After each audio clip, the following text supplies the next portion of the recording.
sirree. Welcome back in. Hope you guys enjoy the show. Boy, that's a big one. I just spooked the heck out of something really big right there. But as you guys can see, we're back down here on the beach today. I figured I'd switch up spots today. Wind was blowing like really hard on that one spot, so I had to go on the other side of the. I rode back up here to our little bridgey spot. Hope you guys enjoy the show today, and thank you for tuning in. All right, tell you what, let's get these rods out and we'll get into chat, see if we can catch some fish. Happy Friday, by the way. Happy Friday. Yes, sirree. The weekend is tomorrow. Weekend starts tomorrow. Isn't that just wonderful? All right, we got corn. I was only able to dig about 20 night crawlers down here on the river as opposed to down in the city. So, gonna have to make do with what we got. Yeah, I got some like weird night crawlers, like big but really long and icky and squirty and all that stuff. But worm is a worm. I've dug worms down in Gulf of Mexico and used them for bait, and they still work. All right, let's get these rods out and see what's going on in chat today. And that's one rod out, pretty much where I wanted her, right where the current and the back current meet. And we got a pretty good wind today, folks, about 8 or 10 miles per hour. So we're going to deal with it. Temperature is about, well, they said it was supposed to get in the 90s, 92, 94 degrees. But to be honest, feels like it's like maybe 90, 89, 90. I'm not sure if that's just me, but it does feel cooler than normal for this time of the year. But we do have some storms around, folks.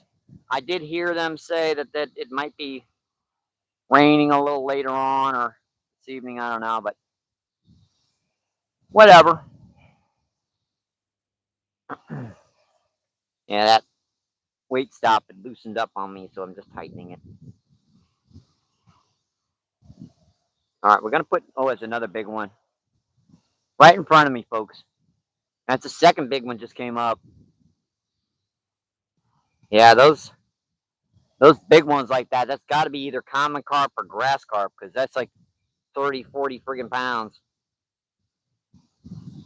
No way a blue is going to come into that close of water, but, well, not no way. I've seen them in here shallow like that, but not usually during the day. But, you know what? It is, overcast. It's very possible they came in here. They're coming in here. And I'm just tightening up that line a little bit, folks. He was, just a little loose on me. Nothing to worry about yet. Hope we catch some today, folks. Yeah, I really felt like fishing my old like sandy bar down here. I like it down here. I really do. I just set up camp down here, folks, but unfortunately, down here there's just too many people around, so I had to move. Yeah, that way, about a mile and a half. I'm gonna leave that off the bottom, just to, well, you know what? With these guys, the current is like a little bit. I'm trying to figure out what depth to use. Probably about a foot should be right. We're gonna put this right. That line didn't go out on me. Obviously, you guys know how monofilament is your first cast of the day. It's always gonna stick when you're using a spinning combo. Now, baitcaster doesn't seem to do that, but at the same time, yeah, that's a bite on worm. I saw that. Yeah, I did see that, folks. That was a bite on worm. Yeah, I know our other spot down there by our campsite is we're getting some better uh, catfish and stuff, but down here we seem to be getting more bites, a lot more fish and things. Yeah, might be forced to put our camera gear back because looks like it's doing the old up and down thing. Like it just went up an inch and a half like there in a matter of seconds. I'm still hitting it too. Hang on, folks. He was popping it there for a few seconds. Pop, pop, pop, pop, pop, pop, pop, pop, pop. Couldn't have got that big old nightcrawler off that quickly. And we were on the rocks too. That was not good. Looks like he tried. Stinker. We tried to rip that up. See what, I'm gonna do it for him. That way, if he gets a little piece of the worm off, he's not gonna get the whole worm off. And you guys know, cutting these worms into pieces, oftentimes will get you better bites. All right, let's get that back out here. Now, I hit a rock over there, so let's put that just a little bit further to the left. I moved over a little bit. Hopefully, we're far enough over so we don't hit this little rock face it's setting here. But I don't know. I have to be very careful moving that bait because I don't want to get it stuck in the rocks. All right, let's see what's going on in chat. We got one rod out with worm and one rod out with corn. Let's see what's going on. Here we are, folks. Here we are. Hey, a great signal down here. Let's see, Chris. How you doing today, Chris? Chris says, good luck, Mike. Yep, audio's working again this time during the live stream. Let's see, Dan. How you doing today, Dan? Dan says, hey, Mike. Let's see, Dan and Chris first in chat today. Awesome. Dan says, Chris.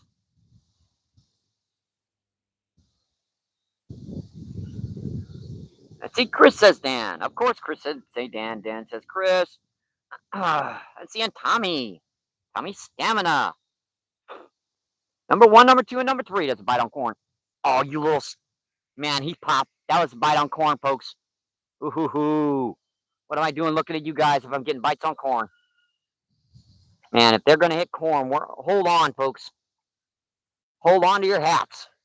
That was a heck of a bite on corn. Yeah, he was popping, popping, popping, popping. Man, I was just a split second behind that bite. Where was that? That was like right.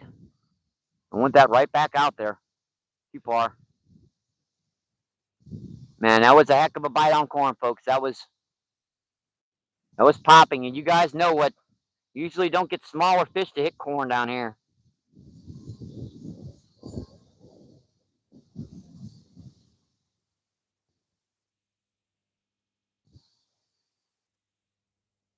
All right, that looks good.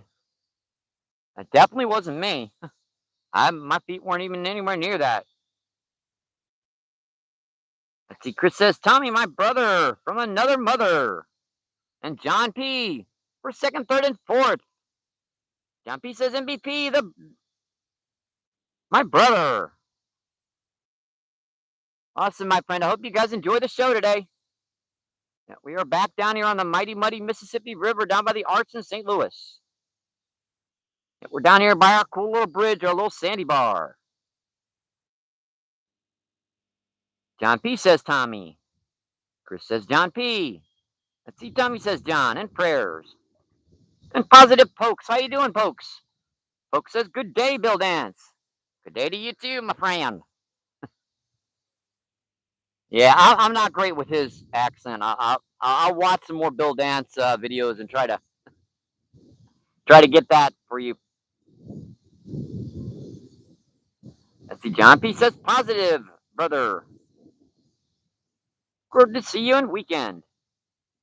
John P. says, and hearts and prayers. Poke says, Johnny boy, my brother. Let's see, and Gary. How you doing today, Gary? Gary says, hey, Mike in chat. John P. says, oh, yeah. Let's see, Dan says, Gary. John P. says, Gary. He says, Gary, my favorite Everton supporter. Let's see, Dan says, Everton? Come on. You Spurs? Gary says, hope everyone's a good day. And Gail, how you doing today, my friend? Gail says, is he up and down? Things similar to the old and out. Huh? Okay. Let's see. Dan says, Gail, laughing his butt off. Oh, that one just went, meow. Yeah, it was, meow. Ah. Let's see here. He says, Dan, Tommy, wind me up. I'm a coopite. Coopite? Well, you guys aren't speaking English today. I have to look up some of these words. Let's see. Gail says, "Do the trains run on Saturdays?" Yep, 7 days a week. They don't run as much on Saturdays and Sundays, but they still run. And Troops, how you doing today, Troops? Troops says hi. Tommy says, "Don't Gary, the biggest Everton supporter there is." Let's see. Gary's laughing his butt off. Dan is laughing his butt off. Man, you guys how do you guys have any butts left? And Paul, how you doing today, Paul? Paul says, "Hey, Mike the Legend, how's it going?" Okay, my friend, it took a while. Takes a little bit longer to uh, dig bait down here on the river. You have to dig into the forest and watch for the copperheads, as opposed to going to the city and just roll up to a dumpster and dig them. But I had to go get the can of corn as well. I had to go by Safeway, so that's another 20 minutes out of my way. It'd be 10 minutes on a car, but I only have a scooter. Hint, hint. Ah! Let's see. Gary says, "Brother Paul."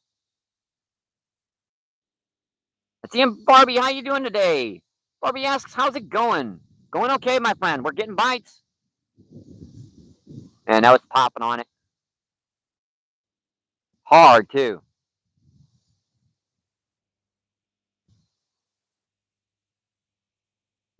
Dropped it. Picked it up and dropped it, folks. Feels like he might have got most of that worm off. He did. Man, he about cleaned that bait. We had one pretty good bite on corn, and we're still getting bites on worm. So I was only able to dig about 20, so I have to be very cautious about how I use them.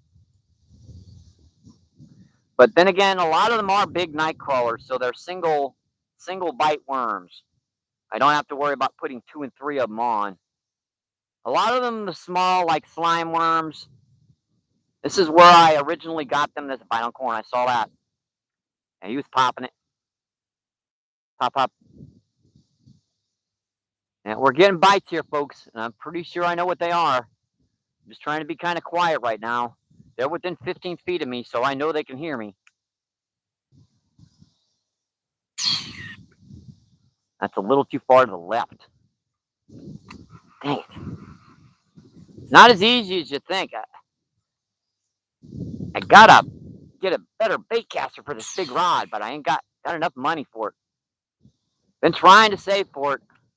That's pretty good right there. I don't seem to be getting snagged as long as I cast just a little bit to the left. That's right off that rock face, because an inch or two to the right, and I was getting snagged. And that was a pretty good bite on corn. I probably should check that, but I need to get into chat. They like to hit that corn and knock the bait up the hook. Let's see. Gary says, "Chris, buddy." Paul says, "Hey, Chris and Gary again." Paul says, "How the catching today?" "Just getting started, my friend. We just started about 15 minutes ago. Yep, 14 minutes and 39 seconds. Chris says, "Don't forget to like and subscribe." We're getting bites, though. Fishing with Nimby. How you doing today, Nimby? Nimby says hi, Mike. Nimby says hi. Let's see, Barbie says, "Like and subscribe. Let's show MVP some love." Chris says, "Fly." Arnold says, "Hello, everyone. What's up, Mike, brother? And blessings."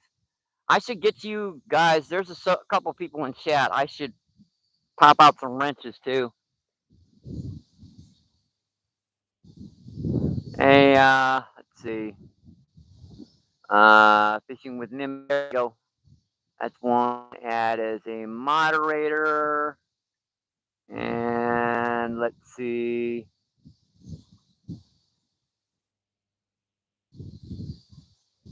I'm looking through here. I think that's a. Oh yeah, positive. You've been in a number of times too, so there you go. Yeah, there's a couple of wrenches I had to give out quick there, folks. Grumpy Bass, how you doing today, Grumpy Bass? And Spawn, how you doing today, Spawn? Spawn says hello, everyone from Hungary. And see, Grumpy Bass says, Mike brother, hello. And Chris says Bargain Arnold.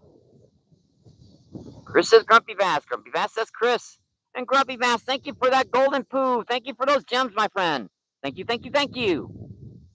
Thank you so much. Since he Spawn says Chris with the uh whatever kind of emoji, the trophy emoji, the number one. Let's see, and Bonnie, how you doing today, Bonnie? Bonnie says hello, Mike. How's the camping going? My back hurts like a, but besides that, I guess it's okay. A little bit more work getting our stuff together and getting out streaming because it takes a while takes quite a bit longer to dig bait down here than another 15-minute run up to the gas station, get a cup of coffee, come back, do my business and everything in the forest, whatever.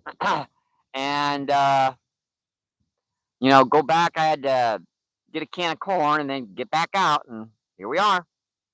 Let's see, Rich says, get them. Yeah, I got up at 6 a.m. this morning, so. Grumpy Bass says, Barbie. All right, 16 incredible people in and 23 thumbs up. Awesome, folks. Yeah, we are getting bites. I think this one probably got the corn knocked up the hook. So let me see what he did to it. Looks like he knocked off 2 kernels of corn. So he bit off the lower pieces rather than the upper, which that's the dangerous part, fishy. Yeah, you're gonna get hooked like that.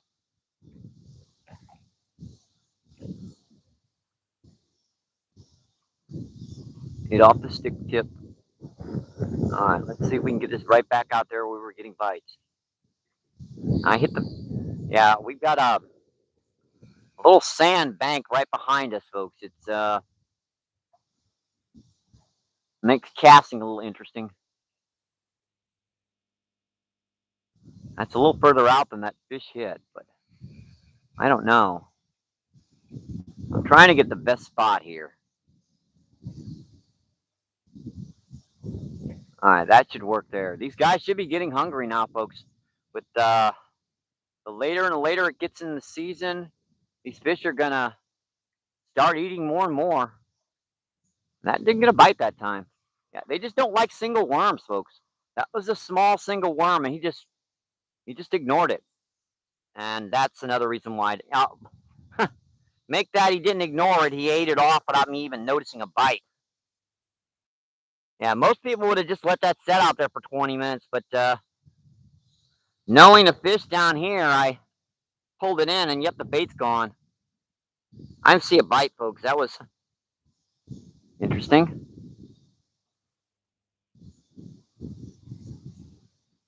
Peck, come on. Yeah, he's pecking on that corn again.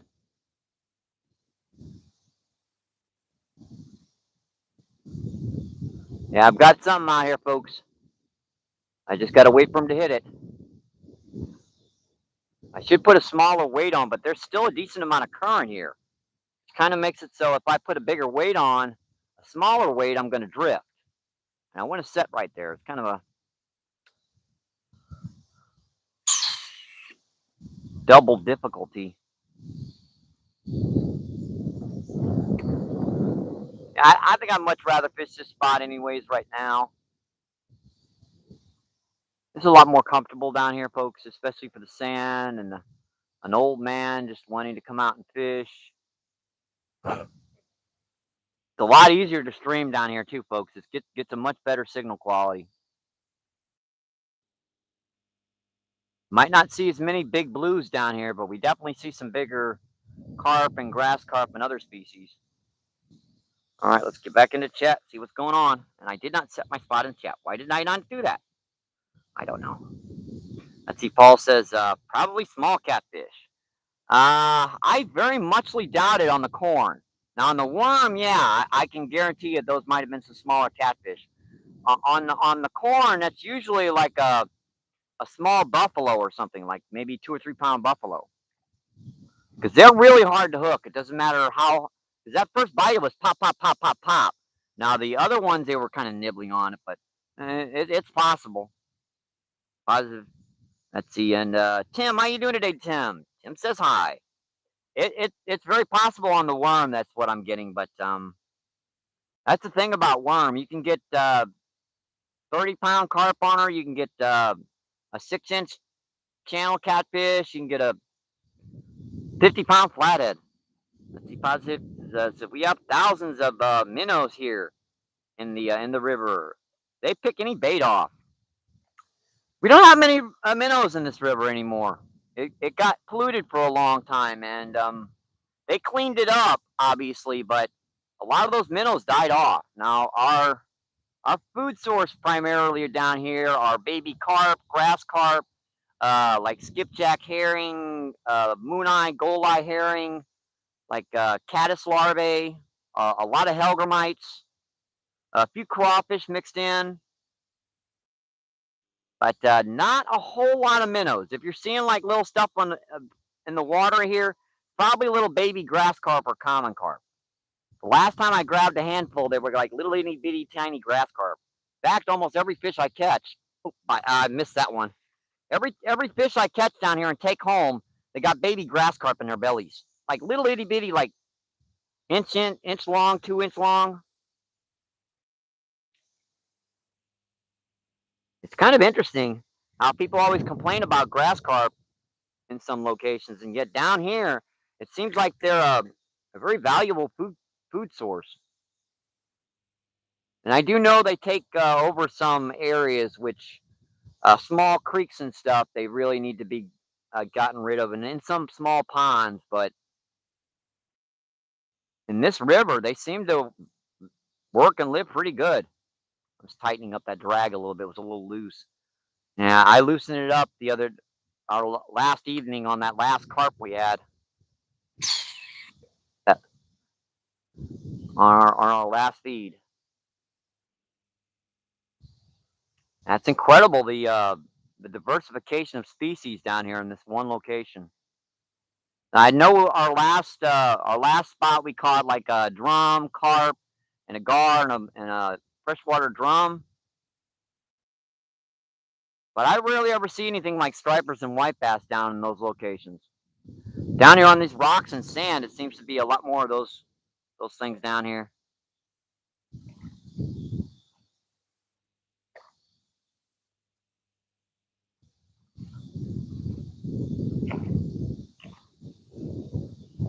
Let's see, Dan says I think the grass carp are my favorite that you catch, Mike.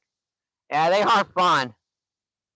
I wish they'd you know, let up on me every once in a while when I catch them. Just don't hurt me that much, fishy. Positive says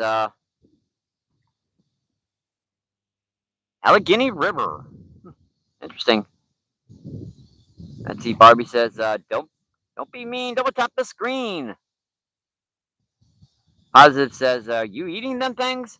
On occasion, I'll eat a freshwater drum, a pound or two. Blue cat under about 4 or 5 pounds. Channel catfish about 2 or 3 pounds. That's about it. I don't eat the carp and the grass carp anymore. When we were younger, when I'm hungry, I'm gonna keep a fish, and I know how to cook that to get all the oils and stuff out of that. So make it healthy to eat. Big truck, how you doing today, Big Truck? Big Truck sent the what is that kind of emoji? Awesome, my friend. The crouch down guy emoji. Awesome, my friend. Thank you, thank you, thank you.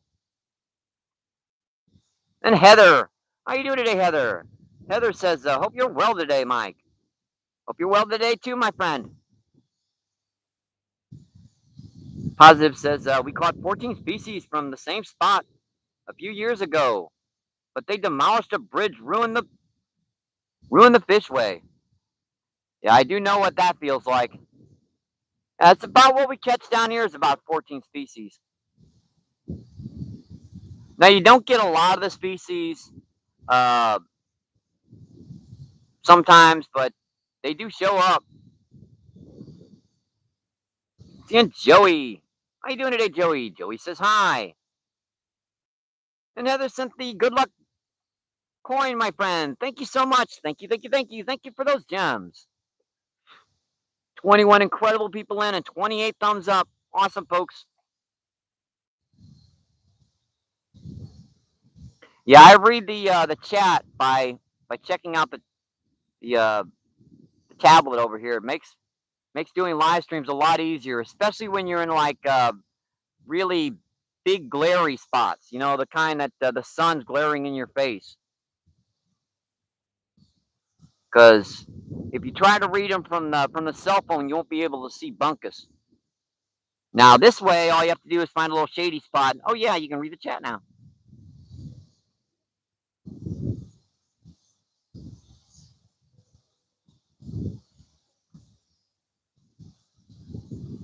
Let me put my little hello in chat.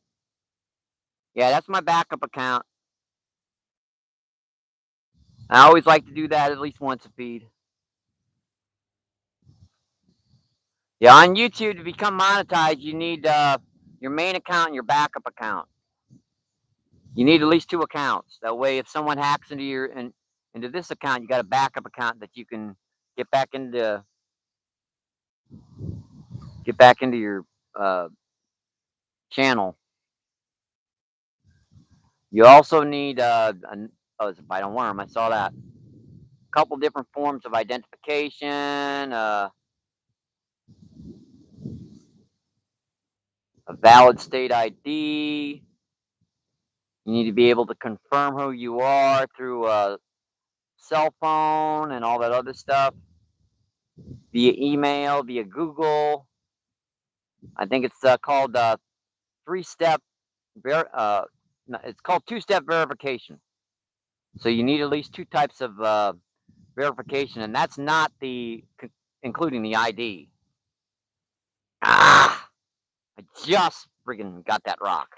Well, I'm glad that came off. Yeah, you see me hitting that stuff. That's a bit of a rock there in a way.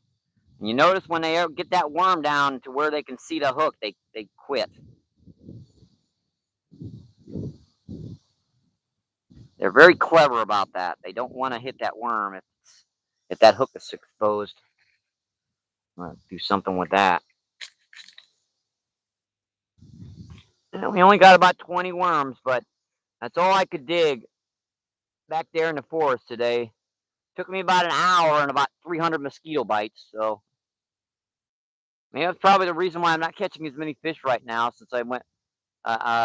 Been doing this is that after getting so many mosquito bites, maybe the fish aren't that interested in me anymore. I don't know. I'm not a fish. I don't. Boy, that's the way this reel is supposed to cast. But the magnetic's locked down on it, and I can't get her to cast right. Now, if she'd do that all the time, I'd be fine. But she won't do that. Like I cast at the strength that I regularly do, and it went out 30 feet. And the previous cast I did that, it went out 10. And I've oiled and greased this reel so much it's insane. It won't work right anymore. It's an old. I got this reel back in 1982 or something, 1986 or whatever. It's been in mothballs for years because I it's a little bit too big for me. What I usually use my gear for, and this big Mad Cat series rod, it's the smallest. It barely fits on it, barely. It actually needs a little bit bigger of a reel. Tell you what, I'm gonna refresh this corn. Maybe they didn't like that bit of corn. I could always throw a little bit more out here.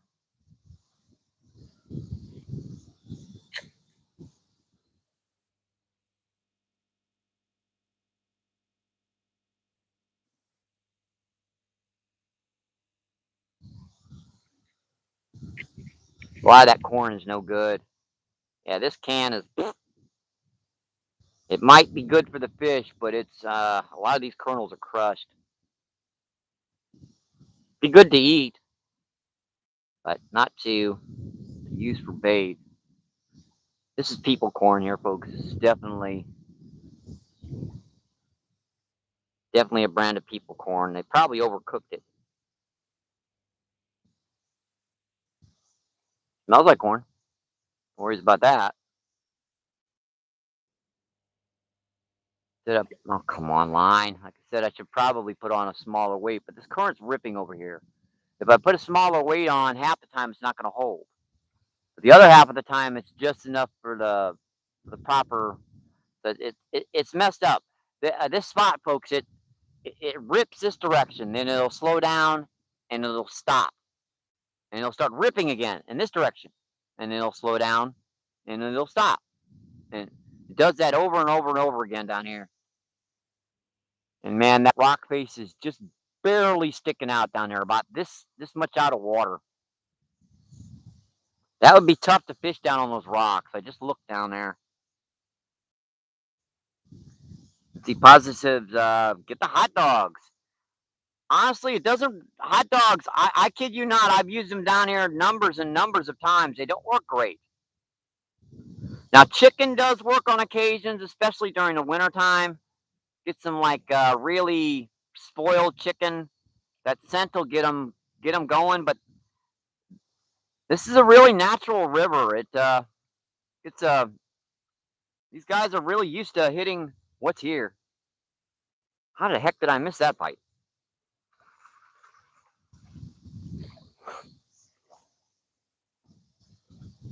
I'm gonna have to focus on these guys because these things are being a little frustrating right now. I don't want to use up all my worms again. I only dug 20 of these suckers. Well, 24. I did dig a couple of extra, some smaller worms. I really didn't want to count them in there, but I'm probably gonna have to today. They were just kind of. Oh yeah, I could barely get that on. Now see that? That's bite on corn again. Look at that. I think that was a fish running through the line right there. Huh. Yeah, I saw that. That was a carp that was in so close. He ran through the line right there.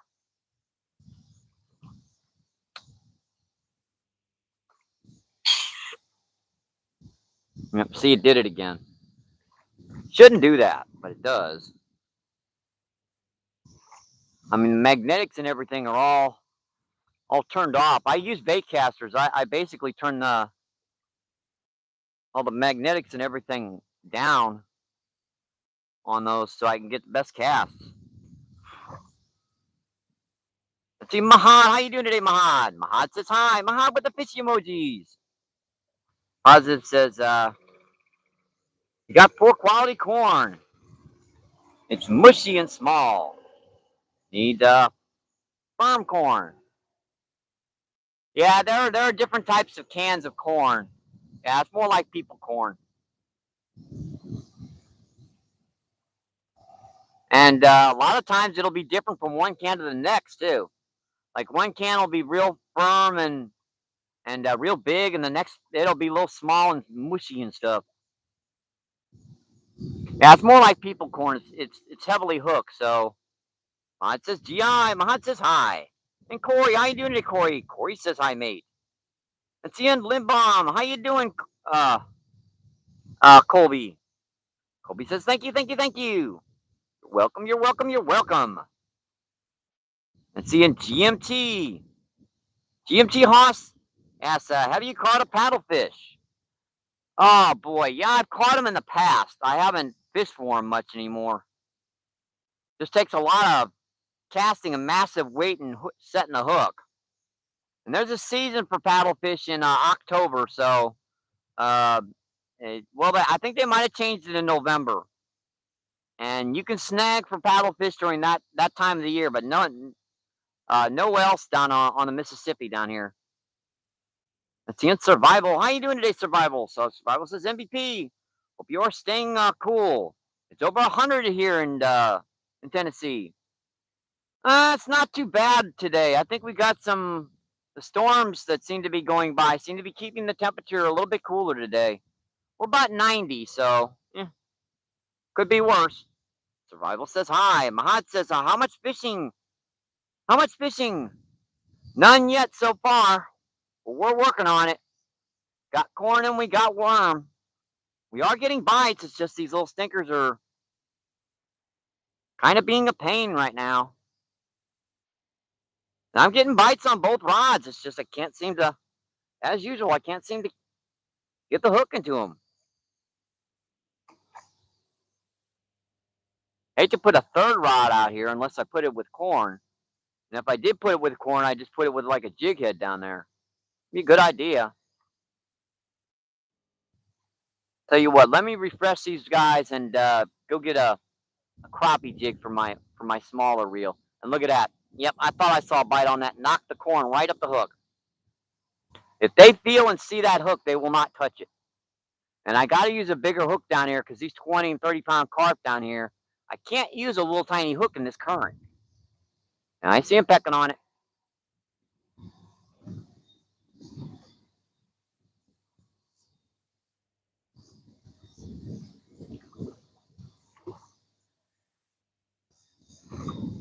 Yeah, luckily that barge was on the other side, so we don't have any worry about any waves.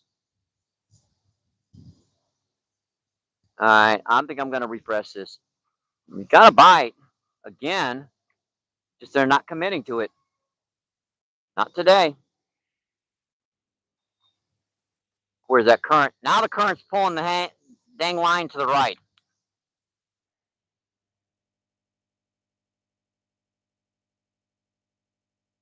I can't tell a bite if that sucker's going to keep going from left to right. At one point, she's going to always go slack, and I can't see the bites. You know, we do have quarter-ounce weights on here, trying to hold on this current a little bit better today, but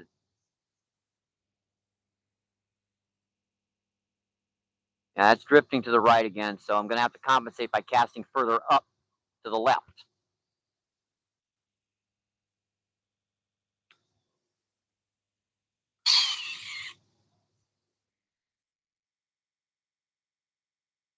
And that might hit my other line, to be honest, the way she's drifting.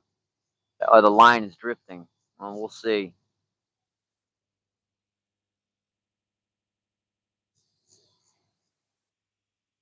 Keep that line tight. And now she about went, yep, she went slack now. So the current it's going back the other direction again. Yet that water now is just still in front of us.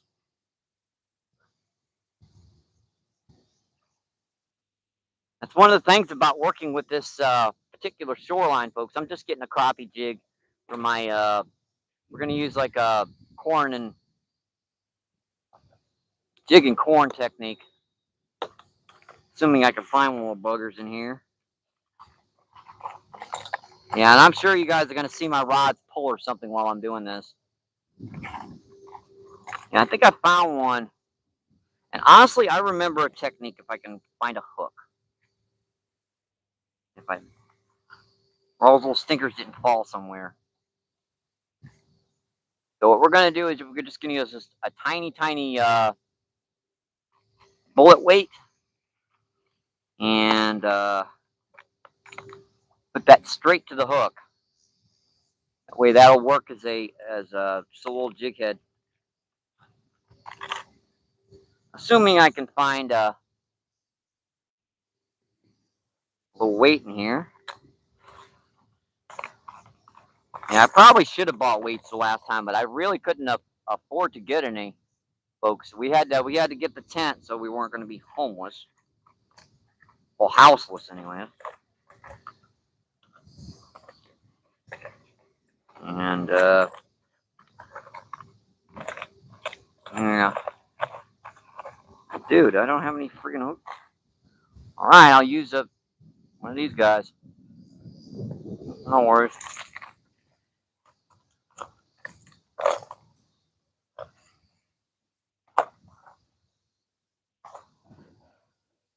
See if I can do this without losing the stupid gear and line.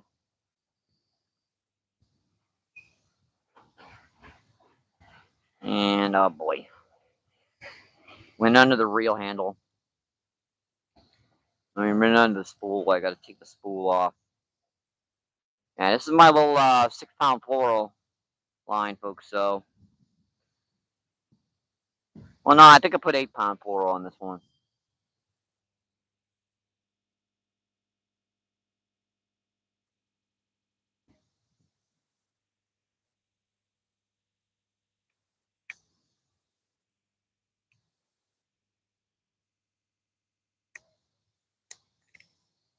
A hook on my mouth, folks. It does not taste good.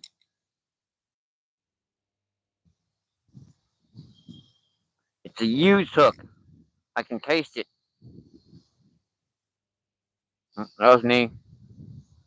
I saw that broad bounce. I thought that was a bite. It was just me. If I put this hook down, guaranteed I'm going to lose it. So I make sure I figure out where I put it. Get off some of that spare kind of frayed line at the tip.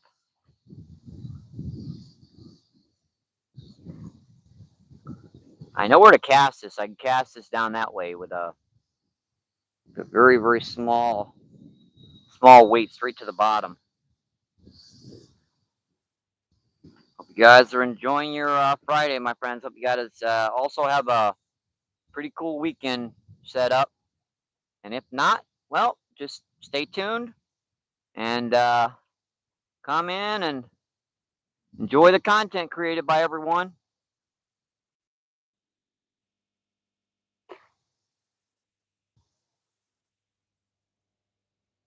What I usually do, I just sit in and watch some fun and interesting live feeds. Watch some cool videos, some run through a whole bunch of short feeds. It's what YouTube's there for. It's entertainment. That's the hardest part of doing that. Is get the friggin' line through the eyes. Now, if it was dark, I'd have a lot more difficulty than this. But really, a gigantic hole you would not go through.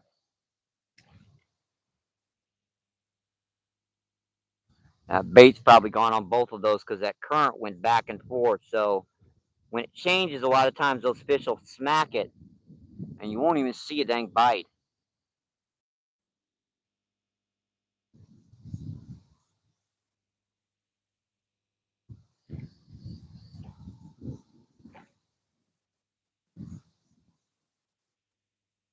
All right, need to trim this tag in real quick. And we'll need a weight stop on this one. I decided to put a little Carolina rig on it. Very small weight, though. Exceptionally small. I think this is about a 1/16 ounce. That's extremely small. It's like a pellet. Yeah, where are my weight stops? There they are.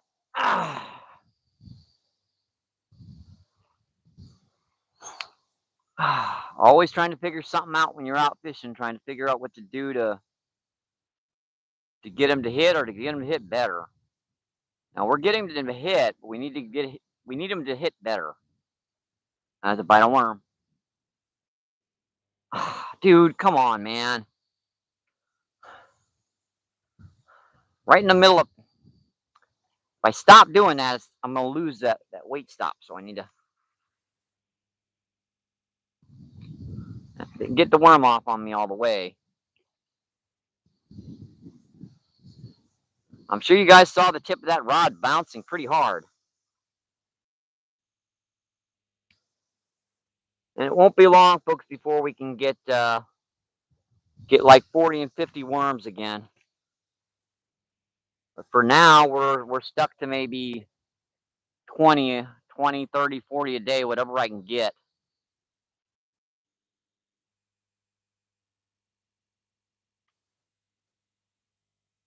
I don't have a stick for this rod. I'll have to find something for that other rod.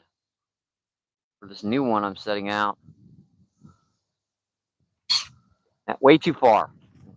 I could tell it was going too far, and I had to friggin' stop it because if it hits out there, it rips down there and it goes into the rocks.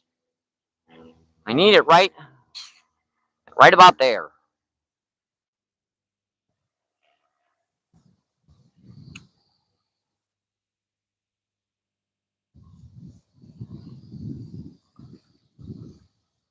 All right, that looks good, folks. I need to finish finish up doing this.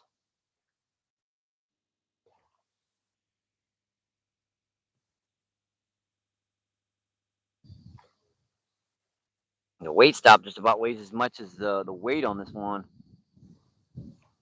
And this is a little 8 pound fluoro, so I want it very light, very light on there.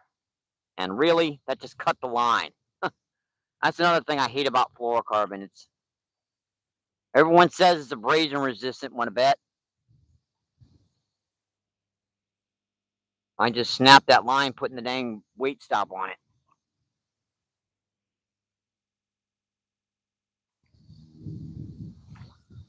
Huh.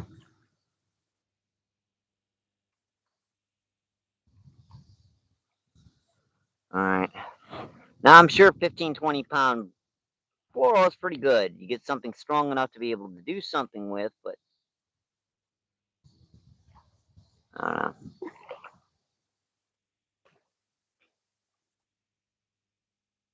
I should probably just stuck with 8 pound mono in this one.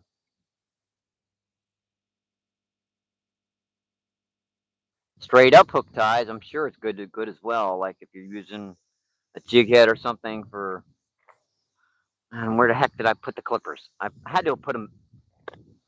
I have to put a retie this hook on because I put that weight stop is a little bit too tight because fluoro cut through the fluoro. Oh. Yeah, I've only got one rod with fluorocarbon on it. The rest of them got monofilament.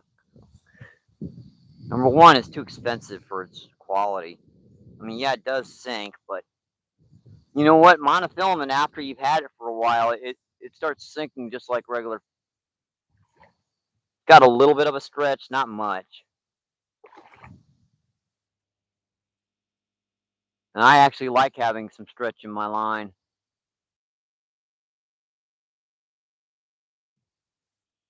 Yeah, I'm still trying to tighten it to make sure it stops. No, still loose. Still loose. Still loose. Still loose.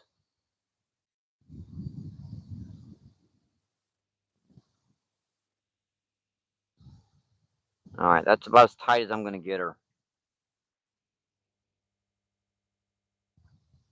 That's okay. And we're going to put this one with corn as well because I can't afford to use the worms. I've only got enough worms to use on one rod. Now, if we get some cut bait, that would be good. And that freshwater drum the other night worked pretty good for a couple pretty good blue cats, didn't it? Hat sliding down. Why that happening?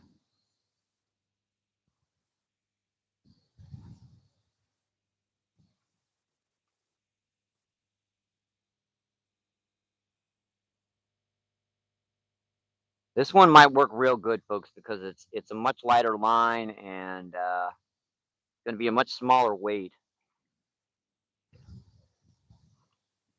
Should sink and hold better as well. Hopefully, I don't get snagged too much with it, because that is a nuisance to rig up that one. That's a very small, very small weight. I just need a stick for this or something. Oh, there's one. Never mind. That's good. That'll work. I didn't have to go too far.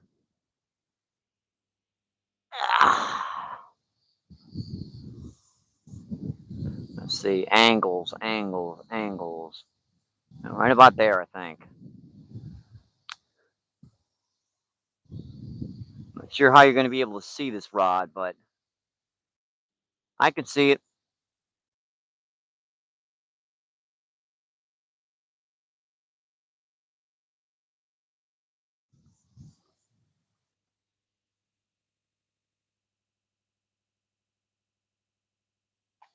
All right. And that line's slack again over here. When it goes slack like that, that bait winds up going quick. Didn't hit it that time. Interesting. I could put another worm on there. I don't want to use anymore. I got to do it. I mean, Doesn't matter if you cast out there with one worm for 3 hours. If they're not going to hit one worm for 3 hours. You put one extra worm on there to hit it. That's what counts.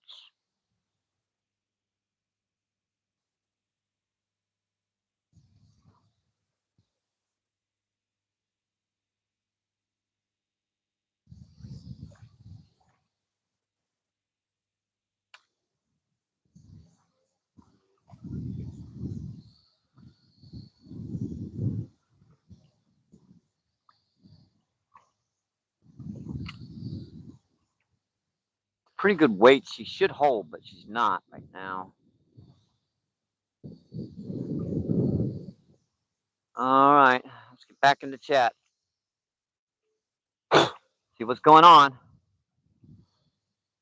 Let's see. Survival says hi.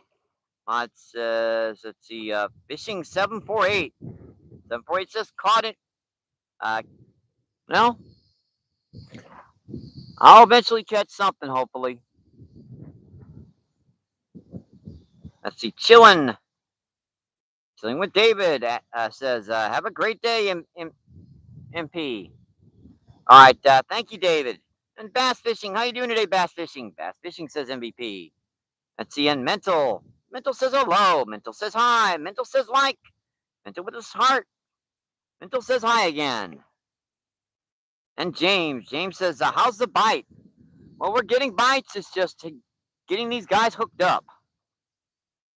It can be a little tricky sometimes when this current won't stay in one direction for more than 20 seconds. I have to keep manning the line as it drifts a little bit that way, drifts a little bit that way, drifts a little bit that way. Yeah.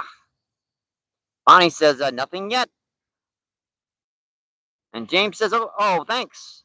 Bonnie says, you're welcome. James says, what fish is he going for? Let's see. With worm, sky's the limit down here. We've got common species, common carp, grass carp, buffalo. Let's see, freshwater, drum, blue cat, channel, and flathead. James says ESP. Uh, Jake says ESP. Jake says WSP.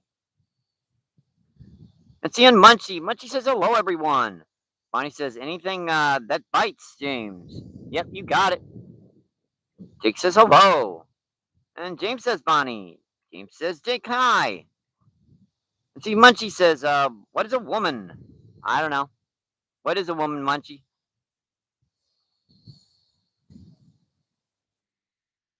I'm gonna hit it.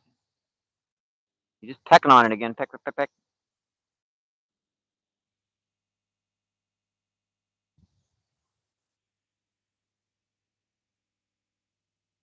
Bonnie says, hi, everyone. And welcome in, everyone. And welcome. And Pierre, how you doing today, Pierre? Pierre says, Mike.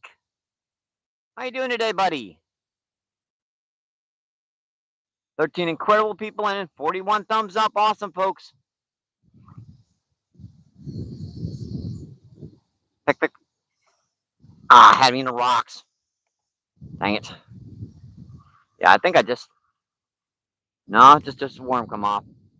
But I was getting a bite on that. I set the hook when I felt him pinging.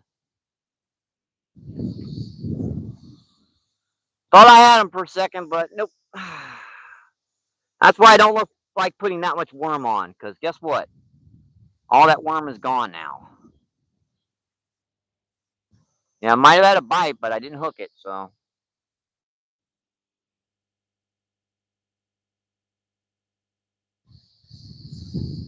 Now we've got all three rods out now, folks. We got two with corn, the far rod, and the close rod here. We've got one in the middle with worm.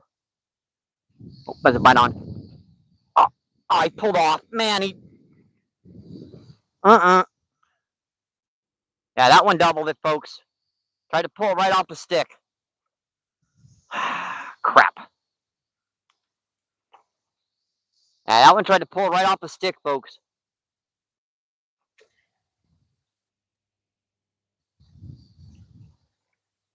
We're just about ready to get our worm rod back out, and something just tried to double that small light rod down there.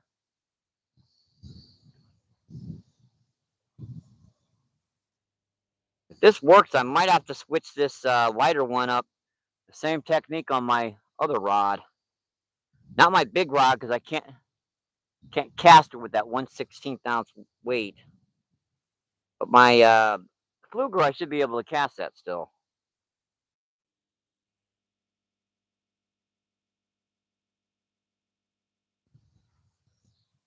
That was a pretty good bite.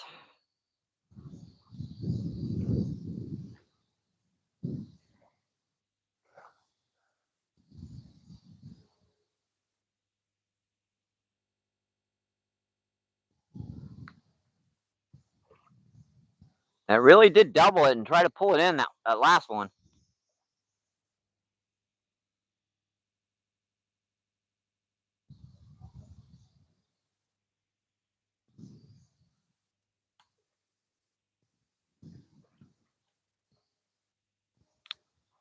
Maybe I'm casting out too far because that one was in very close to the bank. That wasn't a little catfish on that one. That one tried to pull the rod in.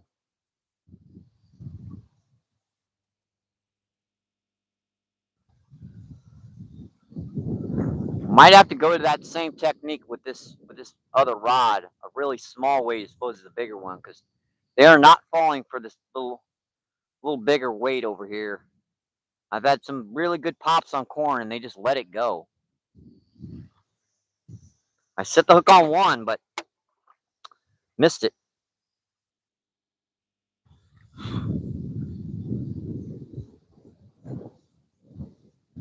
Let's see. See, Pierce says doing good and thank you. And Jason, how you doing today, Jason? Jason says Mike brother. Pierce says Jason. James. Jason says hey James. And Malik, how you doing today, Malik? Malik says Mr. Handsome Mike. Oh boy, I'm not even gonna pretend to help. Let's see. James says, Mike, try chicken livers. I don't have any on me, and they are good for bait. It's just the closest place I can get them is Schnucks. So that's a little bit far away for me to go for bait. Let's see. Jason says Malik. James says fun. Hi there. Jason says Mike brother. Have you caught anything? Not yet, but we've had some real good bites. Haven't been able to get anything hooked up yet. Yeah, these currents are making me a little tricky to hold. Like 1 minute the line's going to the left, the next minute the line's going to the right, and yeah. Let's see. Yeah, now how you doing? That water's a bit low, Mike. How you been? I'm doing okay. Still camped out on the river down here.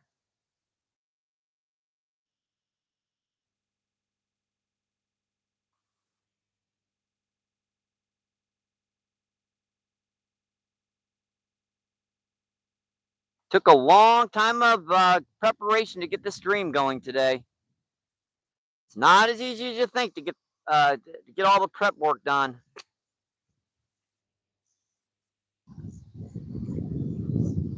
In fact, it takes incredible amount of time. It took me uh, close to an hour to charge back up all my stuff at the gas station, and then another uh, hour to dig bait, and then another hour to get to set up and everything. And yeah, I got up at 6 a.m. and I had to take a break for a little bit there in between. And I'm trying in closer so I don't get snagged, but I don't know what's going on. I don't seem to be getting that many bites in closer with the worm, yet I'm getting bites in closer with the corn. So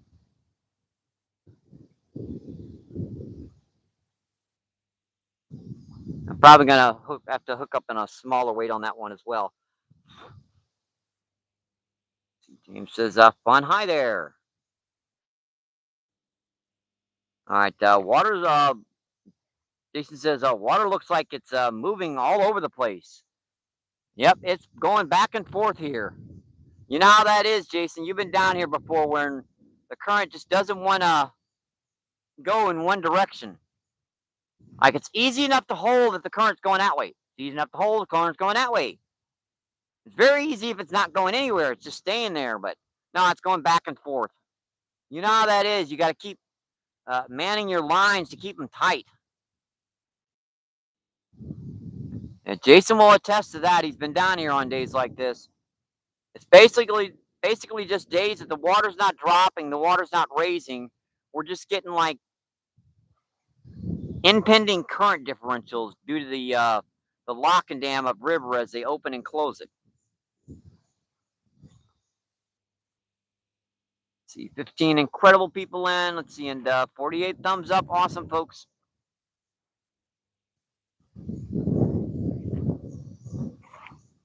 Come on, big guy, hit it. I saw him pecking on it, and that's what a lot of them are eating right now. The little fish, little mayflies, caddisflies.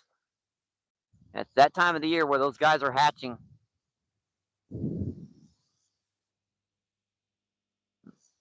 With this, I can read the chat and still man the rods.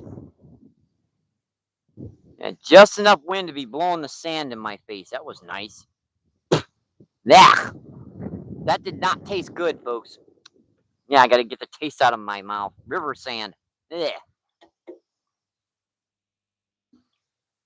And you guys notice we're down on our little sandy bar, our little beach down here.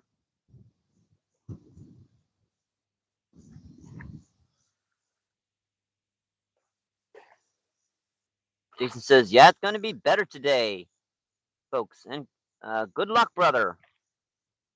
All right, thank you for dropping by, Jason. I hope you have a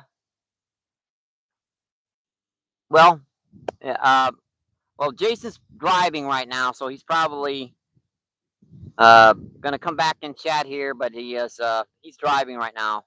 He's probably coming home from work right now, so yeah. Well, it was a good bite on that other one down there, but one bite she tried to pull it in, and now at the worm, they smack and smack and smack. But down here, corn, they go one strike at it, and that's it. They don't want any. They don't want it again.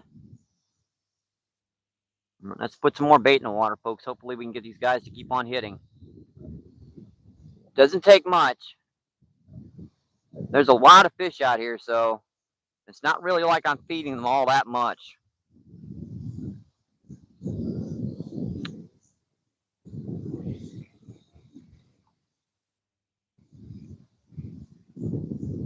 And that corn slipped down the dang hook. There's 10 kernels of corn on there, and I was like 4.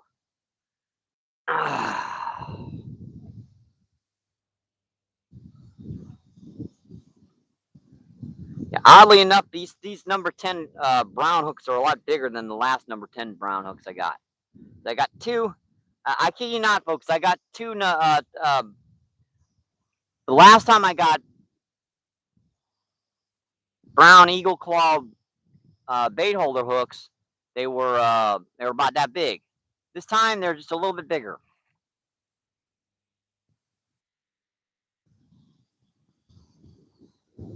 You can put them side by side from one another, and you can see that they're actually different sizes.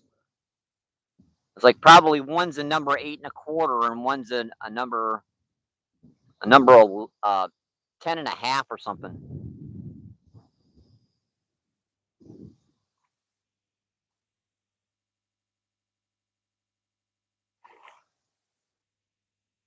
I don't know if they do that or not, but definitely seems like those hooks are just a little bit bigger than our previous ones.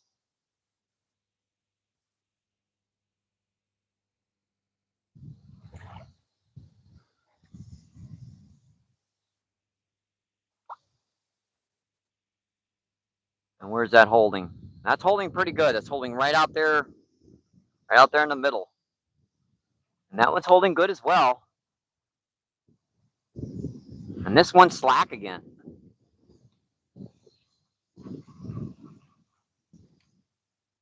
That's surprising that's not getting hit.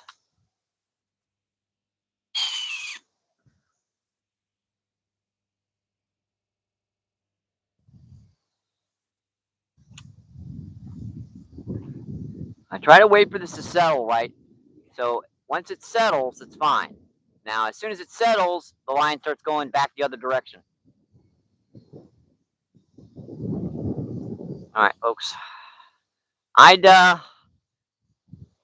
I'd take the mic off today and let you guys listen to the river, but unfortunately, the wind's blowing like a sucker fish. So,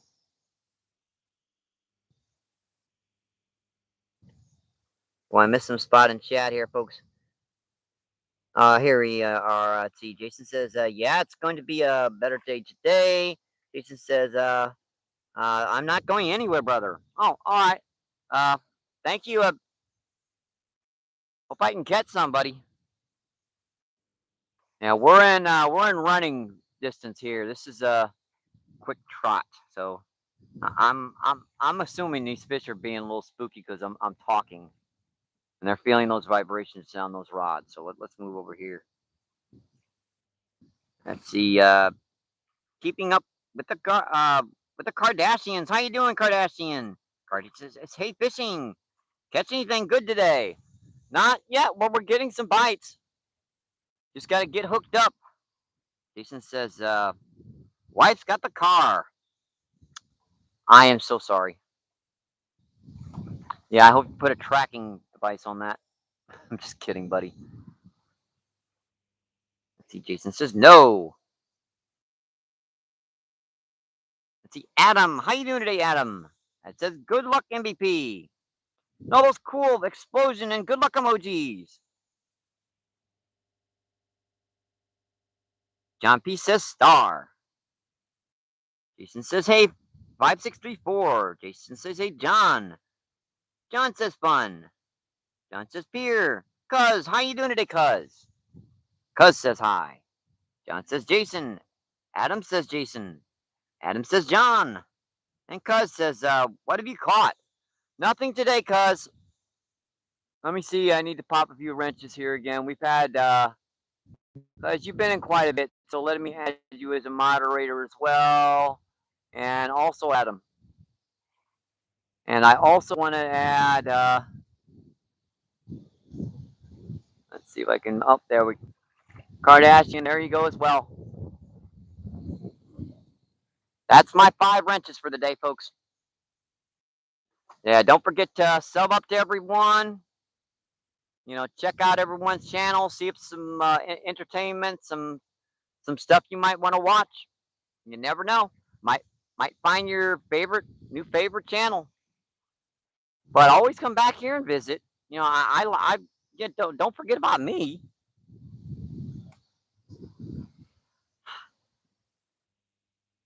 See, Cuz says good luck. And Adam says let's go.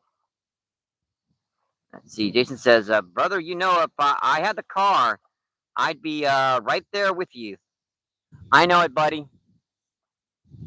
Yeah, I know your wife's having to do those different shifts right now. I remember seeing that in the WhatsApp chat. Oh, you're very welcome, Adam.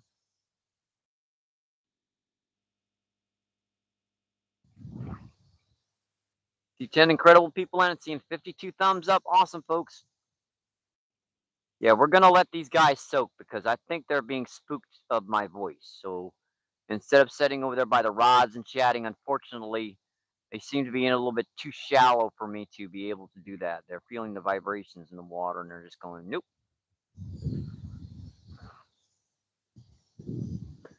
Let's see. Bonnie says, never forget you, Mike. You're the best bloopers. Yeah, you can always count on me to fall flat on my butt down here a couple times a stream. Ain't done it yet, but just wait. Just wait. Jason says, hey, Bonnie.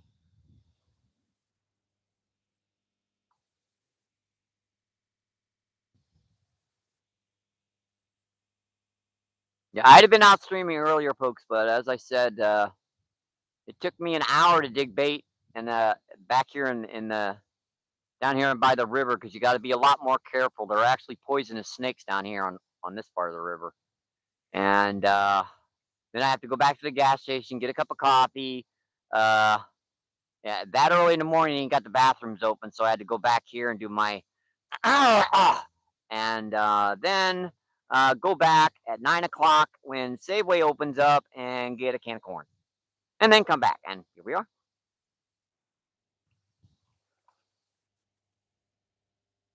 Let's see. Jason says, "Hey, Bonnie." Bonnie says, "Hello, Jason." There's a big one just hit the surface. I saw that way down there on the right. Ooh, that's within casting distance of my smaller rod. Wonder what the heck that was. That looked like a channel cat. That was quite a bit further down there to the right. It's in Snag City, however, but we're gonna give that a go. And with this micro thing, I'm gonna put that bait way off the bottom. Hopefully, that gives those fish a little bit more potential to be able to get to that bait without feeling the rod tip and everything. And that was way down there. This is 8 pound fluoro, folks. So I can cast that like a bullet. And that's just about right where that fish hit, within a foot or two upriver.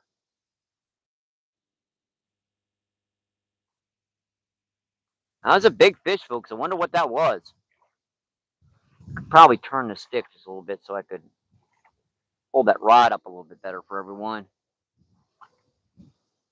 And while I'm over here, might as well refresh these guys. And the bait's still there on this one. Hasn't been touched. Go out a little bit deeper this time. What the heck? I know that's Snag City, but risk it for the biscuit, right, folks?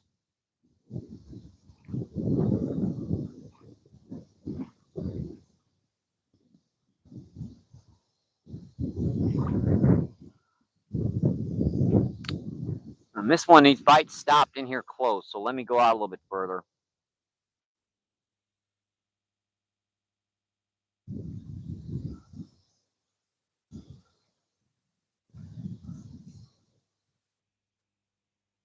Yeah, I hit that one hole out there. It's a little deeper out there.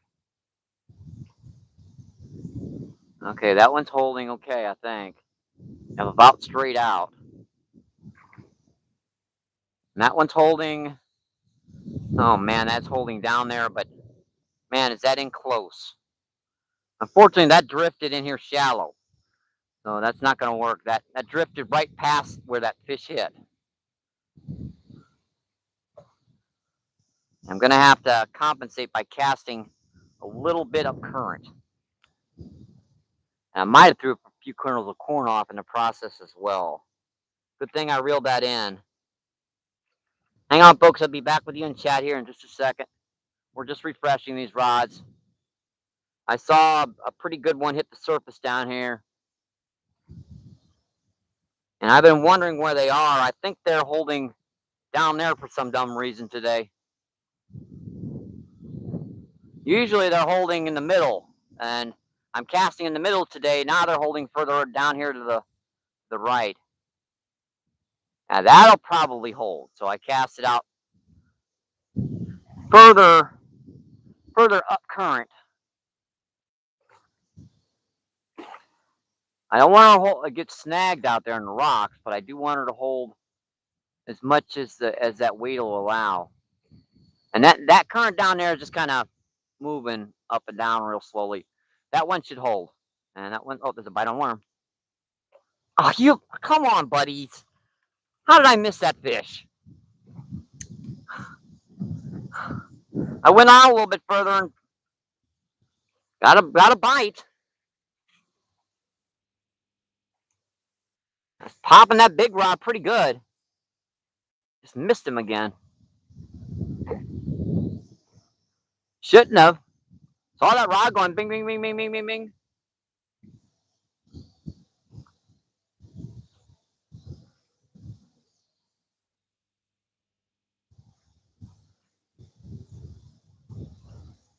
Looks like again he just grabbed onto the end of the worm, and when I set the hook, all I got was nothing.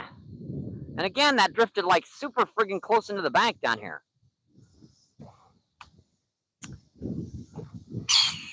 And now I can't get her out there to where I got that bite, obviously. That cast where it wants to. Like one time it casts in close, the next time it won't go out at all. Next time it casts like a bullet and goes out to the middle of the river. And I'm casting at the same strength every time, so. With those magnetics that lock down on occasions, you wind up like half the time you get cast in close, half the time it goes way too far out. No matter how much I oil and grease this thing, it goes every dang time.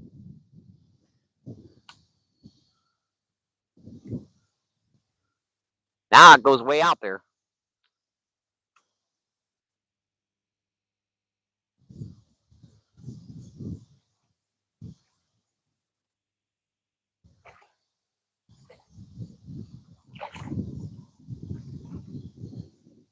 All right, I give. It's got to be right, folks.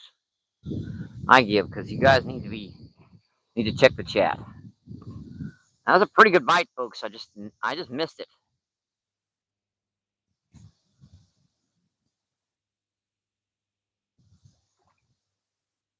And I didn't put my spot in chat here.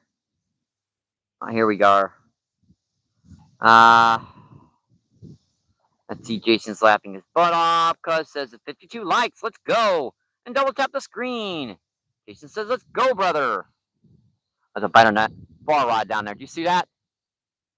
Something was popping that corn. I wasn't looking. Dang it. Kardashian says, thanks for the mod, my friend. You're very welcome.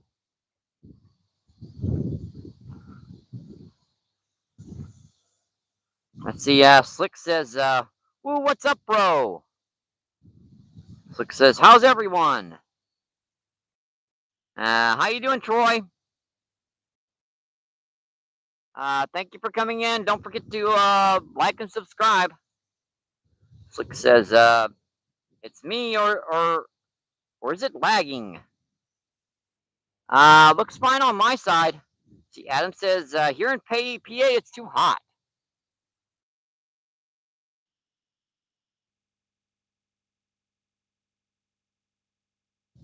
I catch some massive fish down here if you guys want to see them on my short feed. So, let's see. Bonnie says, all clear here.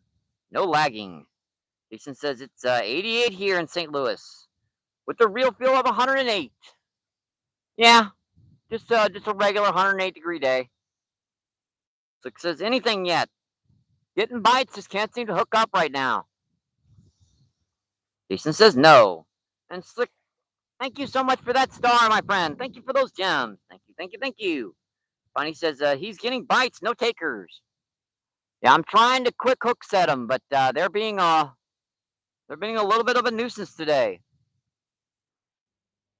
Slick says, what's on the lines? Close rod and far rod, we've got corn on. The middle rod, we've got worm. See, Adam says, I've seen it. Jason says, yeah, you're clear. See, 8 incredible people in, 11, and 54 thumbs up. Awesome, folks. Yeah, I had a bite down there on that far rod. I looked up, and that rod was finishing bouncing, and there he goes. There he goes. Man,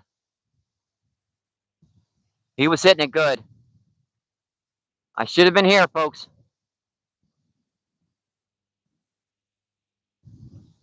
Dang it. See what I mean about them peeling the rods, me being near them.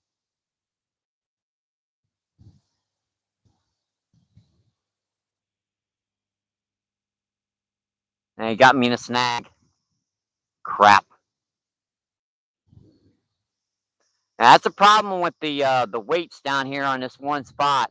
That's why I usually use jig heads down in here, further down, because these rocks are almost impossible to get anything out of them. Rocks and other people's lines, and no way you're going to get that off.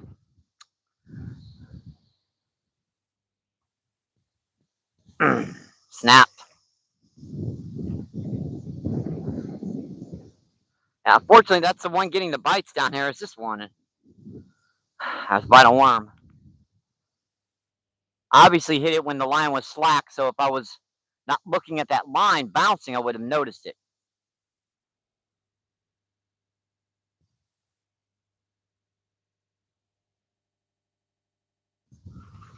Let it go. And what did he do?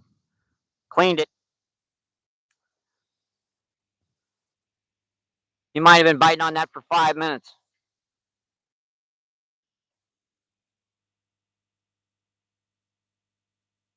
And we still got worms in here, folks. It's just not many in there.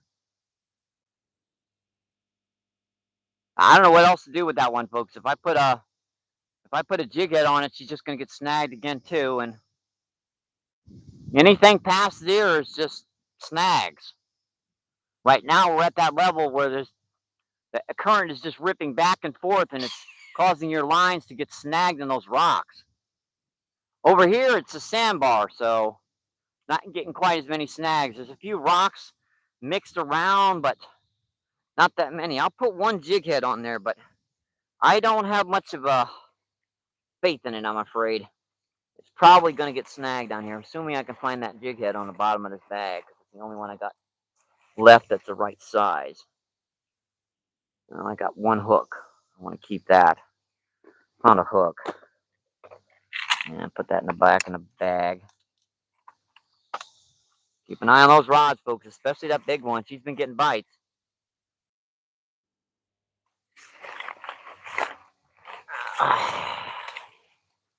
And I don't see it in there.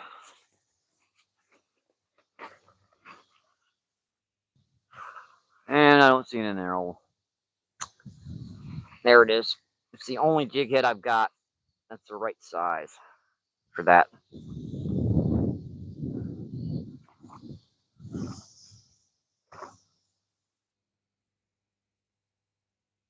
I see him hitting it again. Line is just, they wait for it to go slack and then they'll pop it when it goes slack. And I can't see him hit it. And bring it in and the bait's gone.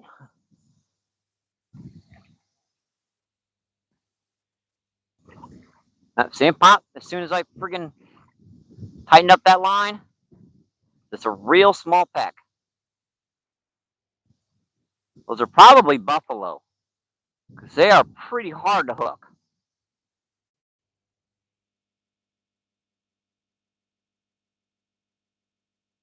I bet you most of that worm is dropped me in the rocks again. Bet you most of that worm is gone. Pretty much.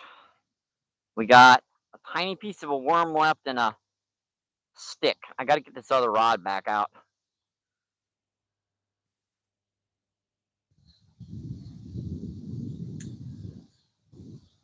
It's going to be another battle down here in this spot to get some fish. I don't know why these guys are being so spooky down here recently.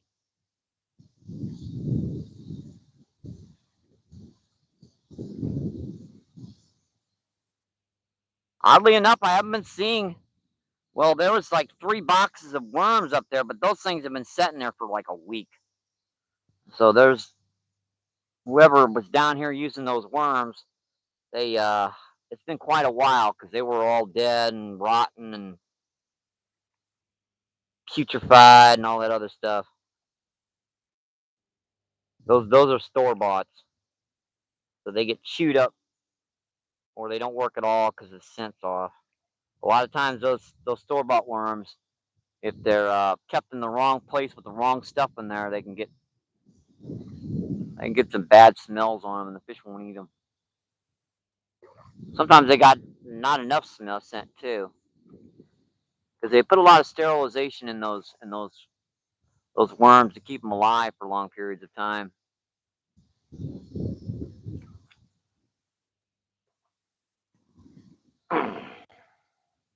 I put that up a little bit, where you can see that a little bit better. Just gonna need another worm on her. I left that one out. That one must have didn't even notice it.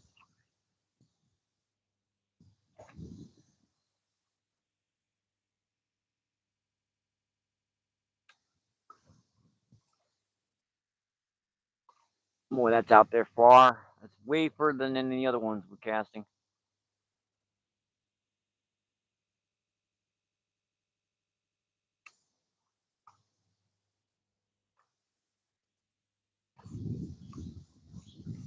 See if I can get this line tight and get back over into chat, folks.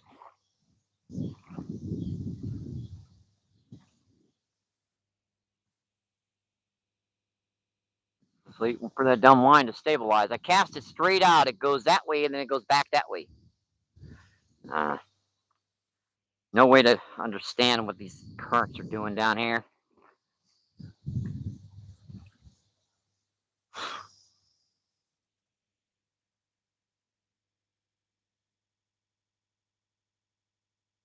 Let's see. Dan says the heat is affecting the fishing in a lot of places, including southern UK. Yeah, affecting it here too. Now remember our last nighttime live stream? We did get some nice blue cats, some carp and stuff. Yeah, they're kind of shutting down during the day. Jason says, "Hey Dan." Jason says, "You'll get them, brother." Let's see. Dan says, "Jason," and fishing 748. 748 says, "What the?" Let's see. Cuz says, "Getting bites. You'll hook them up soon." Yeah, hopefully one'll hit it. That corn, I'm surprised it didn't hook itself because that corn's got a pretty good hook on it and it's exposed, but must have gotten lucky that time. And let's see. Thank you for that fishy emoji. Thank you so much, Adam. Thank you for those gems. Thank you, thank you, thank you. Let's see. Positive says, gotta be hook size or tiny fish. Well, a lot of these guys are just hitting the baits and letting it go. And I see that one down there trying to pull it, pull it in. Got him. Fish on, folks. Uh-oh. Yeah, got that one, folks. That's pretty big, whatever it is. That's on my light gear. Of course it would hit this thing. Man, this is gonna be a hassle. Sheesh. I don't know what I got, but it's big. Oh yeah, man, that's a massive grass carp on this little light fluoro. Man, we are in for the fight of our lives. It would hit this thing. I need to get these other rods out of the way fast.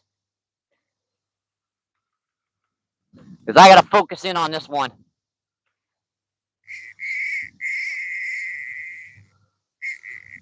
Yeah, this fish ain't even started yet, folks.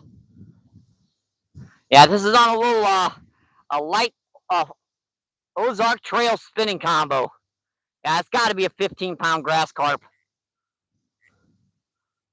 Oh man, that probably is a 20. Sheesh. That thing just came out of the way. It looked like a dang shark.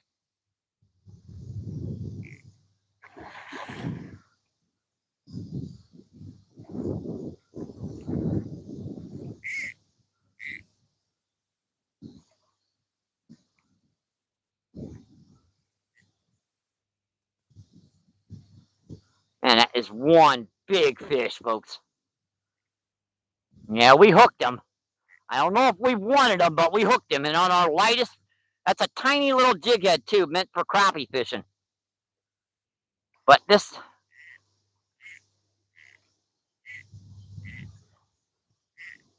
I wish I could get this other rod out of the way as well.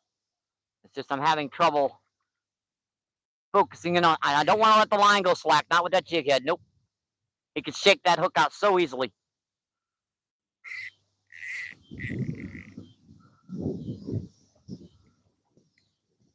Man, we need this fish, folks, but this is going to be one heck of a fight.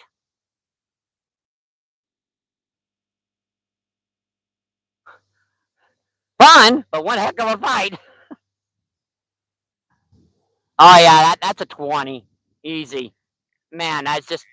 That fish is as big as... That head is as big as mine.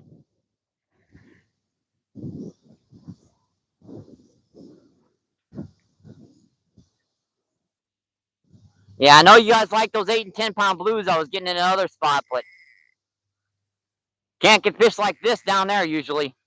Unless you get like a 40 or 50 pound flathead. All right, that other rod is back in. I can focus in on this one. All right, now we can focus. Whoa, dude. Man, they can shake their heads so hard, folks. Yeah, a 20 pound grass carp can thrash with 40, 50 pounds worth of pressure.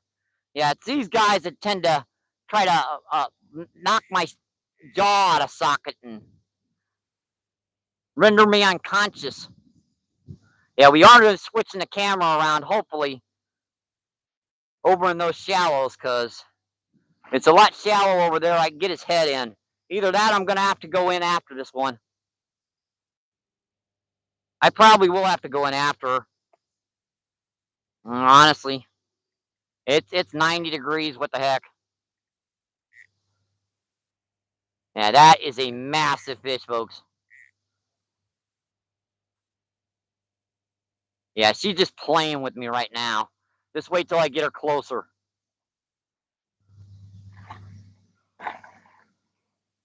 Yeah, that is a big one. Sheesh, that's a big fish. I'm sure you guys can hear that fish thrashing its head. It is not happy. Yeah, and these fish are considered invasive, but at the same time, they're at the borderline where the Missouri Department of Conservation is deciding upon whether or not to make them no longer rogue fish. And I got that hook inside the jaw. If he bites down wrong, I think this hook is gonna pop out. So this is gonna be, oh boy, how am I gonna do this, folks?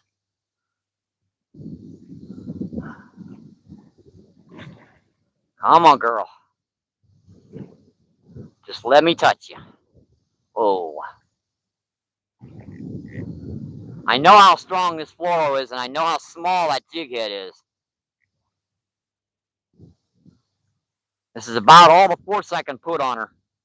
And we are going to shed our shoes and our socks and going after this fish, because there is no way that I'm going to be able to land this fish. I wouldn't be able to get his head up with that 8 pound fluoro into this stuff without that hook popping out on me. Yeah, watch this. Yeah, see how deep it gets off right here, folks? I can't get his head up far enough to get her in. And I don't have a net, folks. The last net I had for these guys was a massive $50 saltwater net that someone donated to get. And the fish down here in 3 months tore it to pieces. Yeah, it bent in half. That thing was a heavy duty saltwater rod, and a saltwater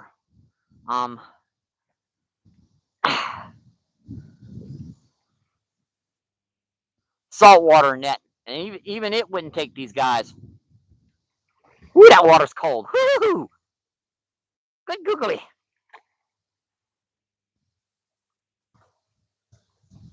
All right, girl, come here. Don't go between my legs. That's the one thing I don't want them to do. They've done that before too. Let me take my Colonel Klink lenses off because I don't want to lose them.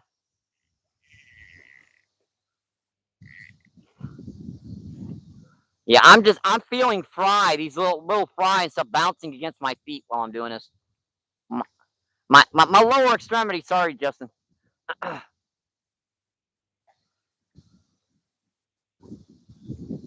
Yeah, see how fast this water drops off here, folks. I'm up to my knees, only about 2 feet of water, only about 2 feet from the shoreline. And it keeps going down that direction. Whoa, whoa, whoa, whoa.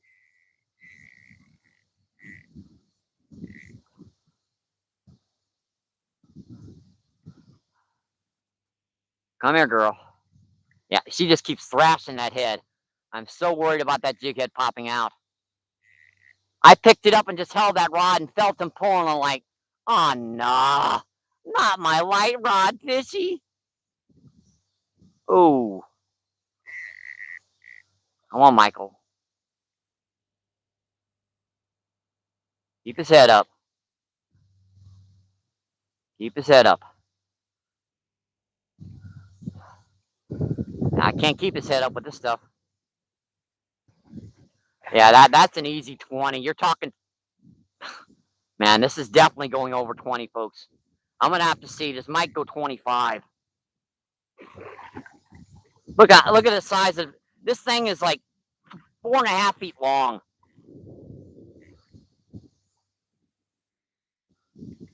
And of course, he hit a 1/16 ounce crappie jig with 8-pound fluoro right by the bank. Let's go big. Can't hit the 20-pound a test on the big Mad Cat Series rod. Nope, he's got to hit this. Of course. This is fun. I've done this for hours down here, folks. I used to use like 2 and 4 pound tests to do this, and I just fight them for hours. They don't give up. They will not give up.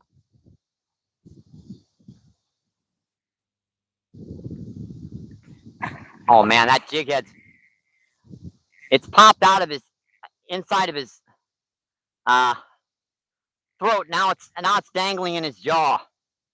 Man. Yeah, that hook switch locations.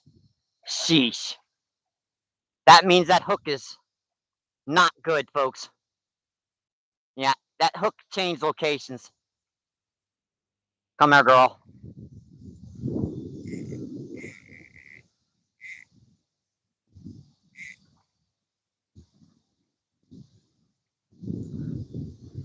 Come here, girl. Get off that bottom. Yeah, that was down in his jaw, folks, in his throat, and now it's out. And well, no, it's still in the same spot. Okay, never mind. Boy, that's just in some skin, though. Come on, girl. Please let me touch you. Gotta have you on the books.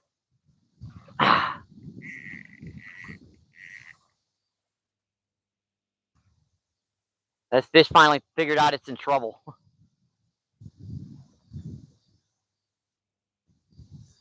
Now look at him just dogging me out in there in that current, getting that fresh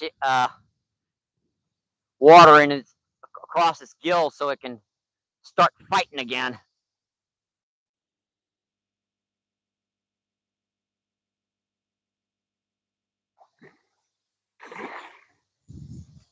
Come here, girl. Let me touch you. Let me touch you.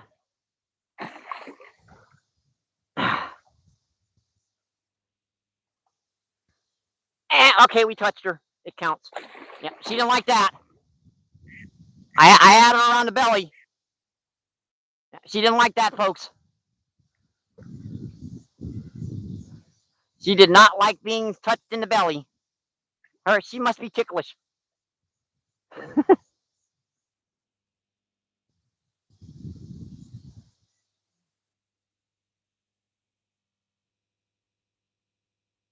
Come here, big girl. Come here. Come here. Oh, nope, nope, nope, nope, nope. Not yet. Not yet. I got that line pulled as tight as I can pull her. That hook has definitely shifted position, at least. I think we're just dangling in some skin on the inside of her throat.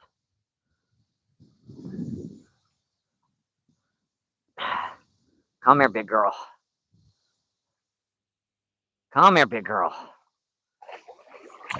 Nope, right through my legs. Right through my legs. Not gonna happen, girl. Not gonna happen. I know that trick.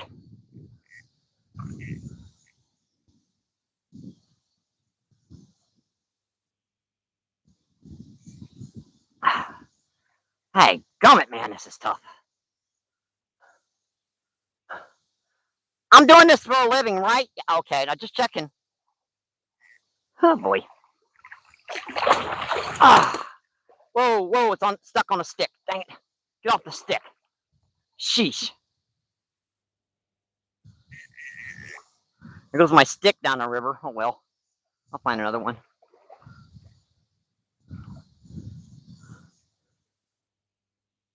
Yeah, we've had her 3 times, folks, in a barrel hold. That last one, I had my hands all the way around her. Come here, big girl. Come here. All right. I think we got her, folks. Yeah, I think we got her. Either that or she's got us. I think we might be married to her. Yep. Yep. She just realized it. She just realized it, folks. All right. We got her, folks. We got her. Yep. Ow. Dang it. Don't bite me, lady. Sheesh. Your gum hurt. Hook is out. Hook is out. Yeah, that's a 25.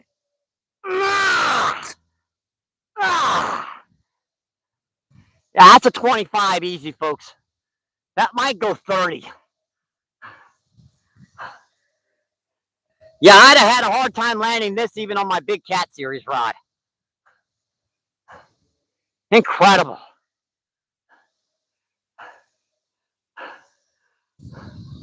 Hey, we got one, folks. And we're our first fish. This was worth coming down here on the sand just for this big girl. Man, that is one heavy, big old girl. Look at that fish. Won't even fit in the camera. Incredible, my friends. Yeah, that fish has got to be 30. I can. My arms are buckling hard. If this was any bigger, I wouldn't be able to even lift her. Incredible, folks. Look at the size of that fish. Yeah, we had to go in after her, but tell you what, that's worth it. Plus, I got to get cool. Gotta love it, my friends. Look at the size of that head. That head is as big as mine. Incredible, my friends. Gotta love it. Oh, yep, she's getting a little ticked now. They do have long bladders like gar, but it's still more difficult for them to breathe out of water as opposed to in. All right, one more pick for you guys before we let this big old girl go. Gotta love it. Gotta love it, my friends. All right, girl, let's get you back in. And there she goes. Awesome. Thank you, my friend. Thank you, thank you, thank you. That'll change your day fast. Oh boy. I said I am doing this for a living, folks, right? Yeah, I'm just checking. Wow. I didn't have anything in my pockets I had to worry about, did I? Nah. Just checking. Like a little late now, but what the heck? I might as well check just to make sure. Oh, dang, there went my sock. And that was right, Michael. Take all that time to keep your socks and shoes dry, and you throw your sock into the water. Oops.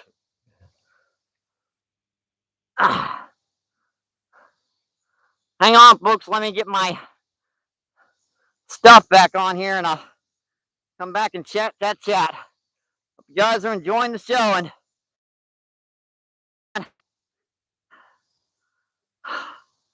man, that was a battle and a half, folks. Sheesh. I think I lost 20 years there. Yeah, they are. They're floating down the river. Come back, years. I need you. Oh well. Oh boy. I'm gonna get one rod out at least. Yeah, we want our worm rod back out, so we'll worry about everything else later. But we need our worm rod back out at least. Yeah, that's our big Mad Cat series rod. Actually, these two have bait on them, so I can just flip these guys back out. And there's some big bubbles out here now, folks. I think I ticked them off. All of a sudden, I'm seeing bubbles and swirls all over the place. And I lost my stick. It floated down the river. Oh, well. It's gone. Adios, senoritas. Sayonara. Que sera, sera. Where did my stick go? I don't know. Like I said, it just takes one fish to change your day, folks. All right. And what the heck? Let's get all three rods back out. That way I can get a. And boy, to tell you what, that jig head was bending out fast. Yeah, that was that close to popping out of that fish's mouth.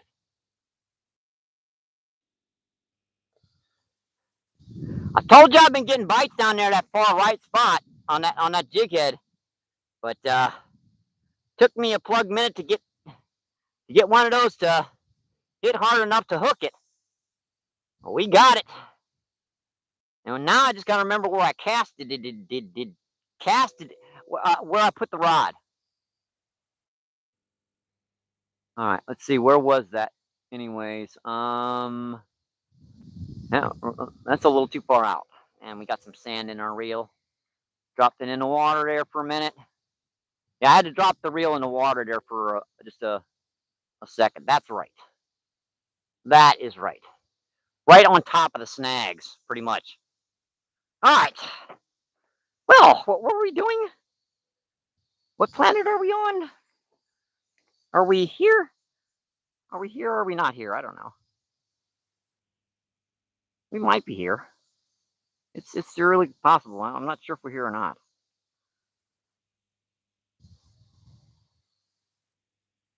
All right, here we are, folks. Back into chat, and here we are. I gotta find my spot in chat here because that was a massive fight, so I don't know where the heck we were. Oh boy! All right, here we are. Jason says, "Hey, Cindy." Skipjack Cindy, how you doing, Cindy? Cindy says, "Hi, all," and Lisa. Lisa says, "Be careful." I'm pretty good with these guys, Cindy. I mean, Lisa. Now, if I'd have gone over my waistline, I'd have started worrying. But this current's not too bad right now. It's all sand too, so.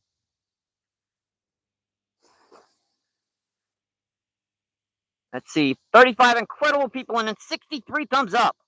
Jason says, "Hey, Cindy." Cuz says, "Hi, Cindy." Kevin says, "Enjoying your." How you doing today, Kevin? Kevin says, "Enjoy yourself." I did, my friend. That was fun. And Ridgeline, how you doing today? Ridgeline says, "Hey, brother." And Terry says, "Mr. MVP, how you doing today, Terry?" Lisa says, "Cuz, how are you?" Cindy says, "Hi, Jason." And Bonnie says, "Terry, and good to see you." Cuz says, "Great, and you?" Cindy says, "Hi, Cuz." Terry says, "Hi, Bonnie." Cindy says, "Hi, Bonnie." Terry says, "Miss Skippy." Cindy says, "Hi, Terry." And Jesus says, "He just loosened the drag, acting like it's a big one. I was loosening the drag so it didn't bust the line." That's an Ozark Trails combo. The drag doesn't stay set. So unfortunately, you have to tighten and loosen that drag as the fish runs. That's one of the drawbacks of the Ozark Trails spinning combos. But once you learn that trick, you can. Yeah, I was. It was at my feet because I was. I didn't want him to break that line. That's six. That's very very light fluorocarbon. Bonnie says, "Nope, that's a good size fish." Yeah, I'd go probably 30 on that one. Let's see, MB. Let's see, Makus. I'm not sure how to pronounce that if I got that wrong, but thank you for coming in, my friend. I hope you enjoy the show. Let's see, and Mark, how you doing today, Mark? Mark says a lot of pole bending going on. Jesus says, "Oh, it's a catfish." That was actually a big old grass carp. But you're in kind of the right area of fishing. At least you know grass carp, common carp, catfish. They all about right around the areas. See, Jason says no carp. Cuz says carp. You see, that's a bait rod. They bend like crazy. Yeah, they do. I'm using it in this light stuff down here because a lot of these big fish, they turn their noses up at big rods. I mean, I've got the two big rods sitting right beside them, same bait, same weight, same everything, and they're hitting the light rod. Grab it by the lip. Yeah, honestly, they don't have much of a lip to grab onto, so they've got no lower jaw to speak of as a bass does. And the only way to get those guys is to pretty much get them in a barrel or get them into like a sand spot and let them thrash themselves out in the sand. That way it doesn't hurt them. Bonnie says he don't want to break the line. And he's trying to land her. Yep. As you say, wonder why he's fishing for catfish on a freshwater setup. Uh, Actually, I'm fishing for carp on a bluegill setup. Now, my bigger rods are that's a 6 foot, that's an 8 foot two, uh, Mad Cat series rod. That green goblin there. These other two, the closer rods, I can handle these fish no problem. But that fish, it would not hit the heavier line. I mean, I've been fishing here for 20 minutes and I could not get her to hit. Jason says for sure, Dan. Cuz says, loves the fun of fight. Yep, and that too, cuz it's fun. Ain't nothing better than having those guys peeling your drag out. Terry's laughing his butt off. Let's see, cuz says nice brother.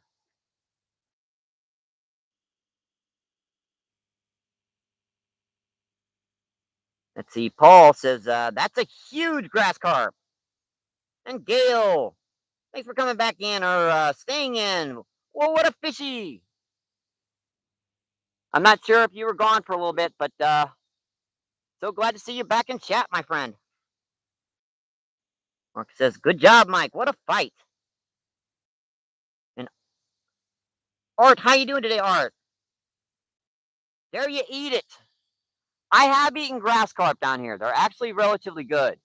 I usually keep the like 8 to 10 pounders. Now that fish has been in this river too long. It deserves to be back in here and doing its thing. Dan says, watch out for the face, Mike. Yeah, I was watching. Let's see, Chuck. How you doing today, Chuck? Chuck says, nice, brother. Jason says, tornado. Bonnie says, awesome fish, Mike. Cuz says, yep, double tap the screen for me, my friends. Gift section, he says, cool. Gail says, very cool. And Heather says, beautiful. Dan says, that's a big grass carp. It's the biggest grass carp I've ever seen you catch. Yeah, I think that was definitely over 30. So I'm gonna go definitely 30 on that one. Gail says, good job. And Adam says, nice fish. Let's see, Heather, with that cool coin, my friend. Thank you so much, my friend. Thank you for those gems. Thank you, thank you, thank you. Gus says, nice catch. And Mock, how you doing today, Mock? White Amar, how you doing, White? Pierre says, photos in WhatsApp. Thank you, Pierre. Appreciate it, my friend. Jason says, thanks, brother. Creedy says, good job. Pierre says, Mac, English, please. Yep, English if you can. If you can't, emojis are fine. Dan says, blooper list. Let's see, Bonnie. Awesome, my friend. Thank you so much for those gems. For the dog, what treat emoji. Thank you, thank you, thank you. Heather says, quick sock wash. Yep. No offense, I kind of needed it. Let's see. Gail says, hop. Bonnie's laughing her butt off. Let's see. Paul says, that was amazing fish, Mike. Thank you, Paul. I appreciate it, my friend. Yeah, that was an epic fight on that little 8-pound fluoro down there. In fact, if you guys know something, after you've used fluoro for a week or two, it kind of loses like a pound or two of test. So, Bonnie with a retracted message. Bonnie says, planet fish of the day. And Chuck, just good job, man. Thank you, Chuck. Cuz says Chuck hi. Chuck says cuz. Chuck says, how big do they get down there? About 50. Now, I have gotten a few in the 60-pound range, but not many. Usually between 20 to 30 pounds. Now, I don't land many of them because they get really smart at that age. They either won't hit unless they're right on top of structure, or they'll hit the light line. Let's see the uh, funny moments. How you doing, my friend? Where are you from? I'm sent for St. Louis, Missouri, my friend. We're about a quarter of a mile upriver from the Arch in St. Louis. This is the big, mighty, muddy Mississippi River. The crazy says, was stressed out watching you. You try to land. Were you stressed? What is wrong with you? Never mind. Uh, let's see, 16 incredible people still in. Let's see, and 64 thumbs up. Awesome, folks. You were stressed. You'd be on the other side of the camera and see how stressed you'd be.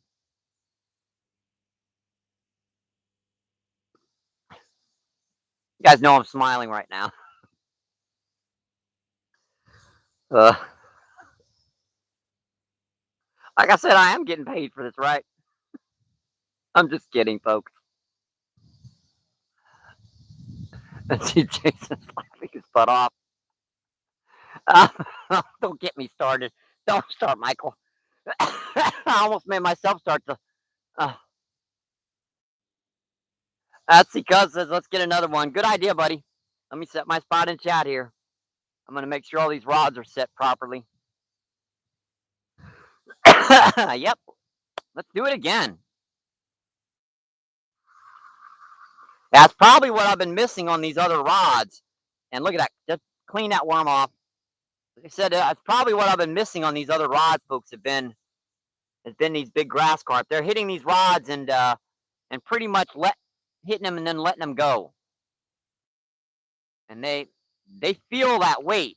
Now that one, he just doubled it, and that rod tip and that weight is so small, I guess he didn't even notice it. That's a 1/16 ounce like pellet weight. I think it's designed for steelhead fishing.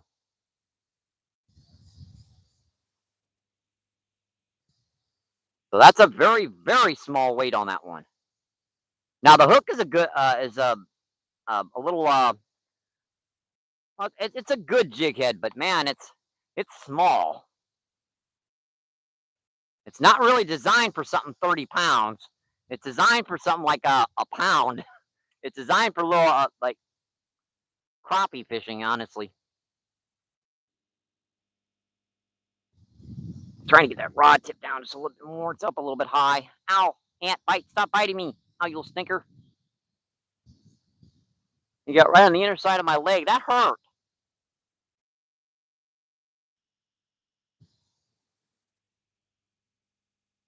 It's about daggone time I hook one of them suckers. I've been getting them to bite all day. And I tell you what, I can put worm on this one. I think we've been neglecting one rod for worm, so I'm going to put worm on this other one. Because we still got a decent amount of worms left. That carp dug into our time slot, so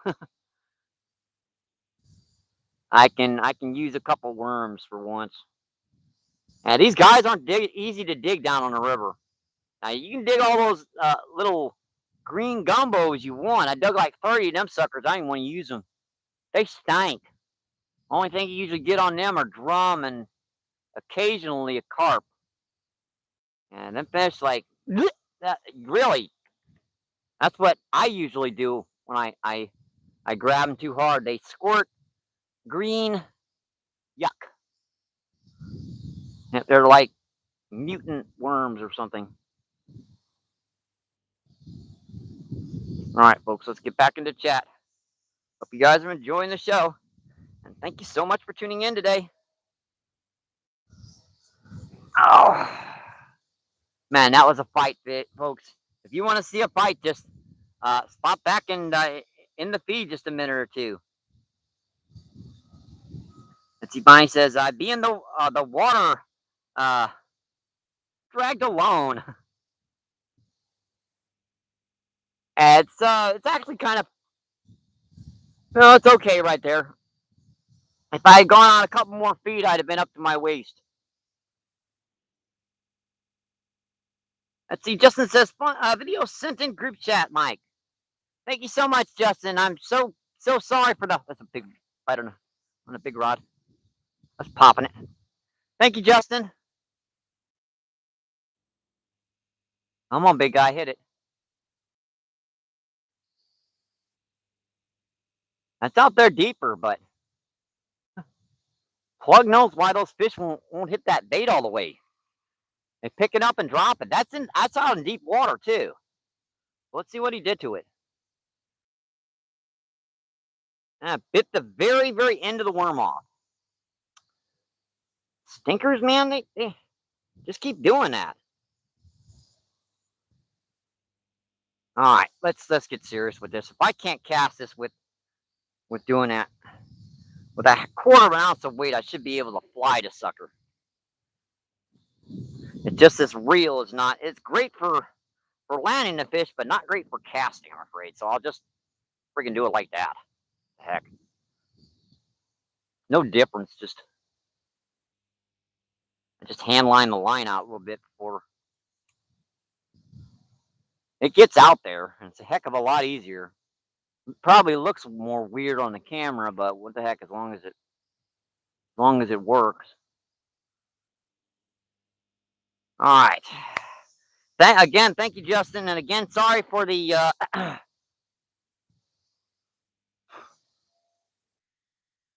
Jason says, "Hey, Justin." Let's see. Thunderstruck says, "Jason, brother." Crazy says, "All right then." Cuz says, "Thunderstruck." Thunder says, "Sup, bros." See, Justin says, "You're welcome, brother. Thought it'll make a decent short feed for you." Awesome, my friend. I appreciate that.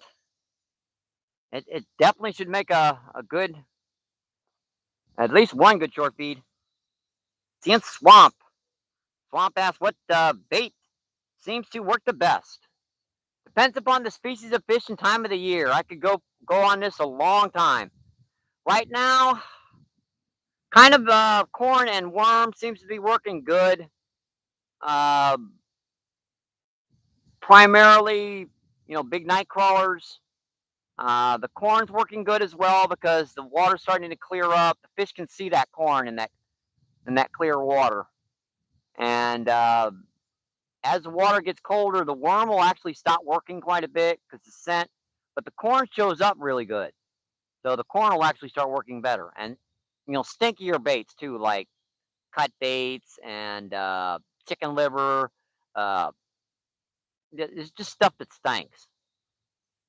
It's very complicated. A lot of baits work sometimes of the year. A lot of baits work other times of the year. In the springtime, like little red worms work real good because the water's pretty low and clear down here. And those red worms are like bright red. So again, they show up real good.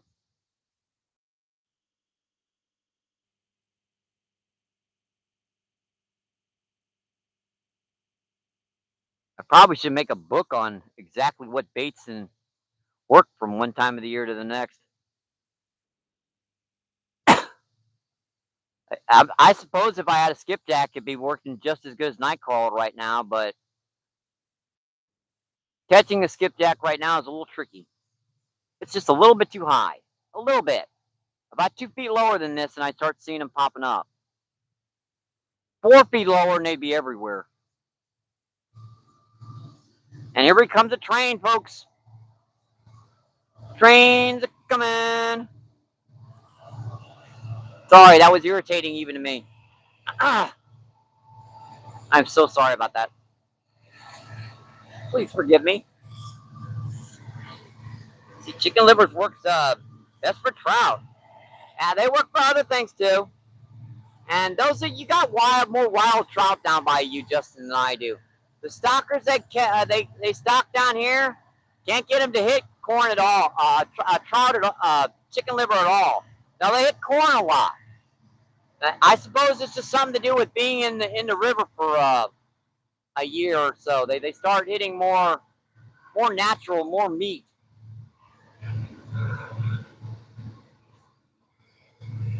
And I know you almost never catch them on corn down by you, which just goes to show that the stalker ones eat corn more, while once they start getting wild again, they start eating the corn. I mean, they start eating stuff like chicken liver and stuff.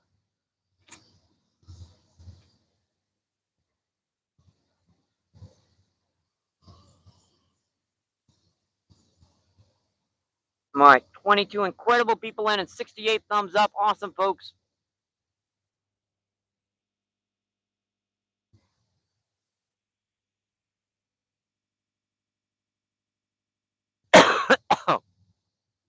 Sorry, a little bit of Mountain Dew. Do the do. Do the do. Do the do. Do do.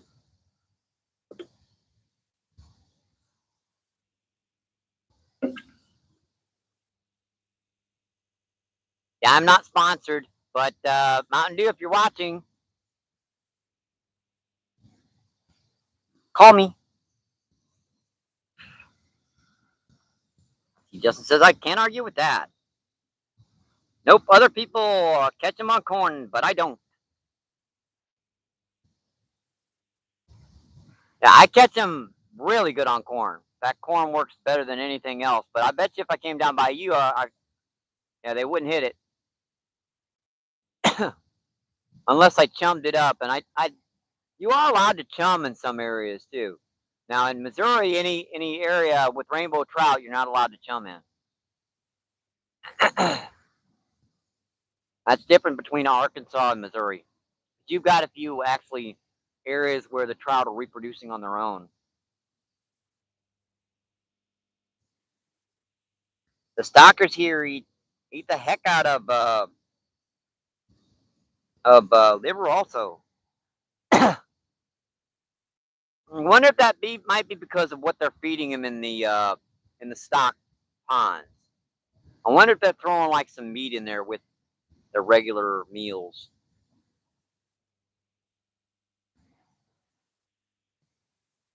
Maybe some roadkill. I don't know.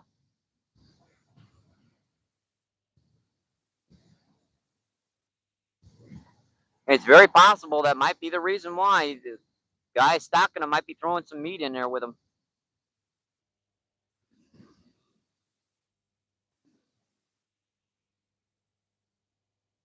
Yep. Justin says I can chum. I usually just don't.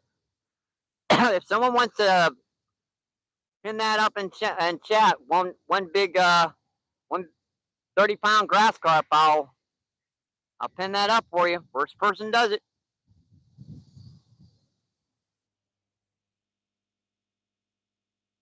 Yeah, it's just the pellets. That's what I thought too. But you never know. They might just throw some roadkill or something else in there just to feed them. Let's see, crazy with the googly eyes. Man, you might want to see an optometrist. How you doing, Crazy? Crazy says, missed you, buddy. Yeah, I think that one was more like 20, but I'll 30, but I'll pin it up.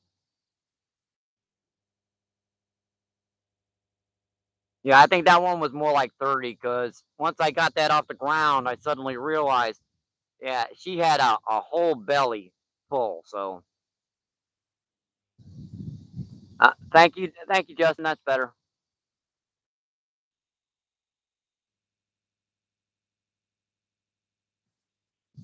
Thank you, Justin.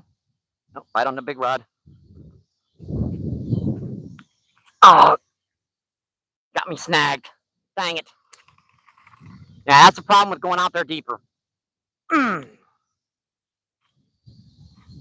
That's the big problem with going out there deeper, folks, because there's just too much structure out there deep. Snapped. Crap.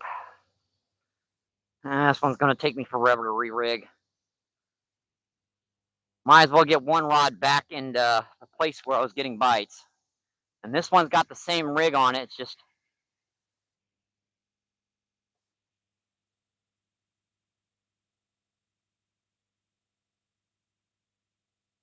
It's just got a little lighter line on it. This one's got 10-pound mono. This one's gonna take me a minute to re-rig, folks. Hang on, let me make sure I set my spot in chat. Oh, don't go off. I hate it when it does that. Really? And there, we're set now. Sheesh. It takes a second. Assuming the live feed doesn't go off on me. That needs to be set down a little bit. That line's going slack again.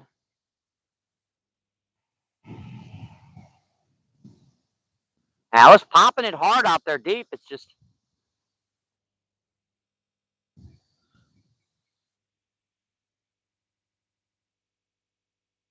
Alright, what do I do with this one? I've got some big jig heads. I could put a big jig head on this one. I've got a few of those big ones left. I don't know.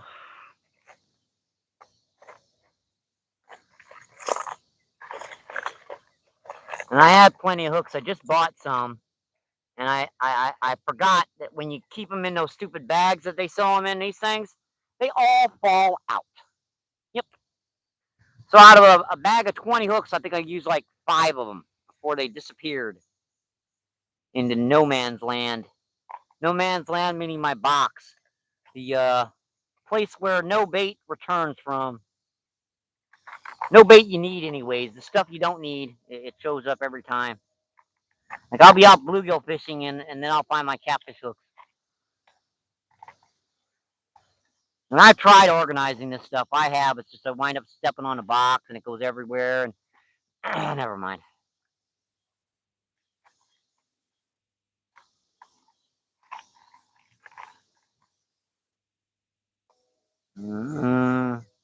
And there's a little kitty cat hook. Now I just need to wait for her. What do I use? Another catfish hook. Yeah, you're there when I need you. When I don't need you. When I don't need you, but when I need you, you're not there. What are you gonna do? I complain about it, but only a little bit. Just a little. Complaining helps.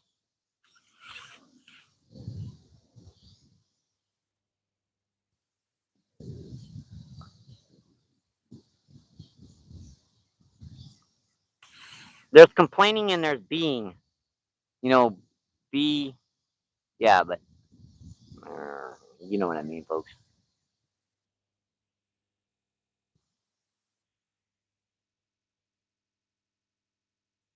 That's a little itty bitty weight. You need one a little bit bigger than that.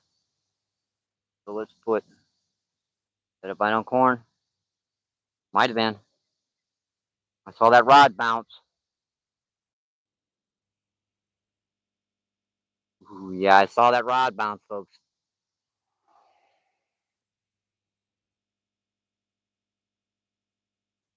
Yeah, now I'm gonna need to clean the sand off me for an hour before I get into the dang tent.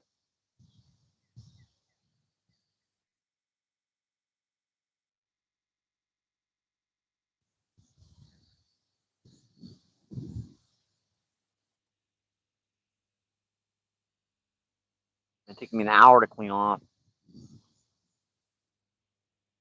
Yeah, nickel.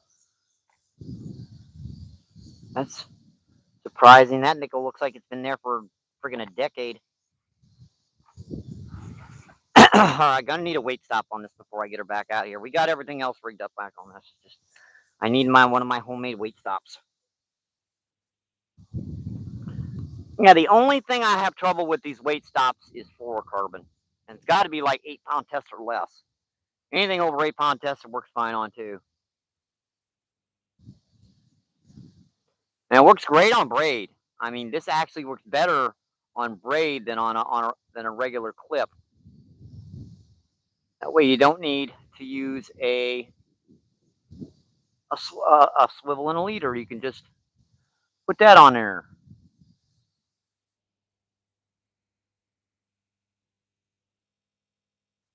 fluoro, it just seems like you got to tighten it down so much that because it's got no stretch to it. Well, it's got almost no stretch. It does have just a little bit. I think it's got like 2% or 5%, whatever. Very light stretch. It's great for feeling strikes, especially when you're like crappie fishing or stuff, and uh, you really need to be able to feel every little nip.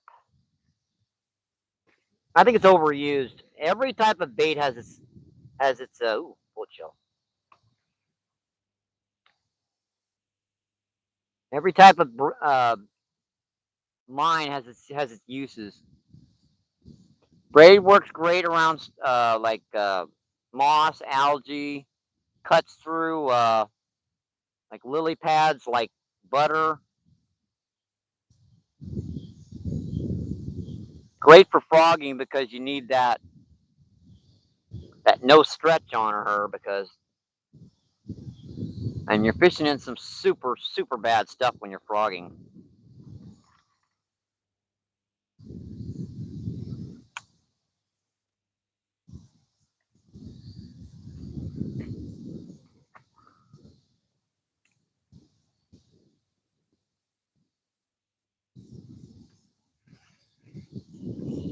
Friggin' really, I just man, that's frustrating when it does that, folks. That is.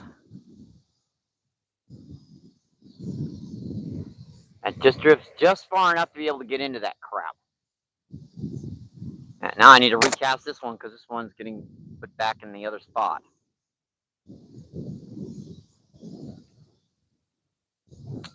Anyway, this one's going in close. What the heck? We'll see if. Well, to be honest, that was where I was about waiting. So why don't I? But you saw how deep it was there, folks. It was up to. It was up to here, just that far out, and that's way deep enough for a carp to come into. I'm just not casting with that light sucker. I'm just gonna flip it out again like that, and it works. It's a friggin' nuisance doing it.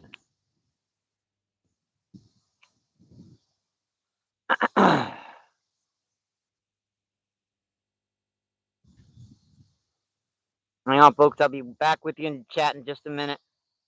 I really do need to um, refresh this corn rod. And I lost a wormy. Get back in there. Any more little stinkers? That was a bite.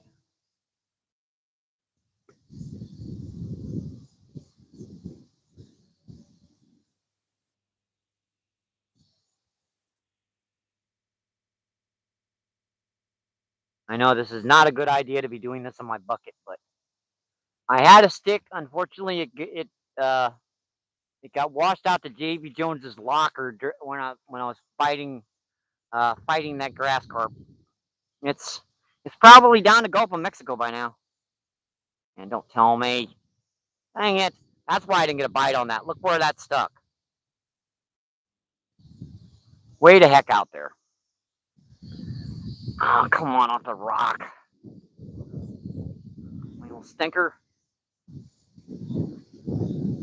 Ah, crap. That come off. Thank you. That's my last good jig head. And why did you go slack?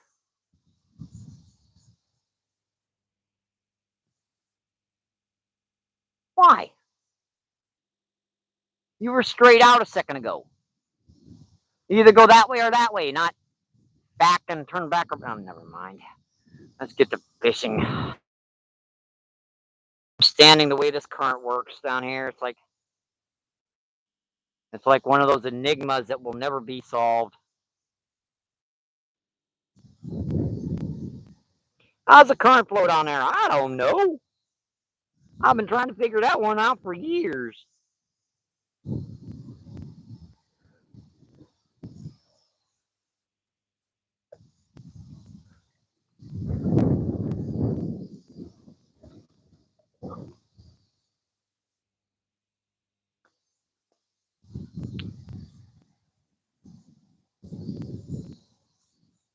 Looking okay.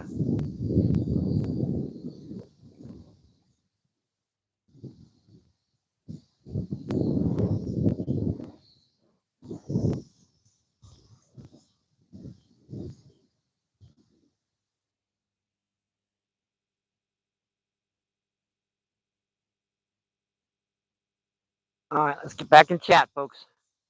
Hope you guys are enjoying the show today.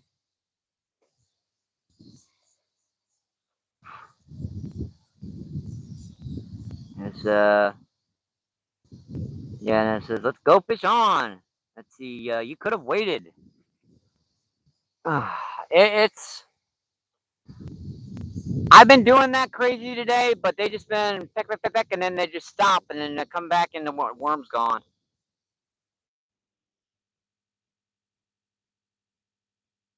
Cuz says, let's get a bigger one. Usually, the only way to hook these guys is while they're pecking to set the hook. That means at least that hook is near them. If you wait until after they stop pecking, they will have not. Yeah, the worm won't be in their mouth, and they'll never pull the rods down here. Greasy says, I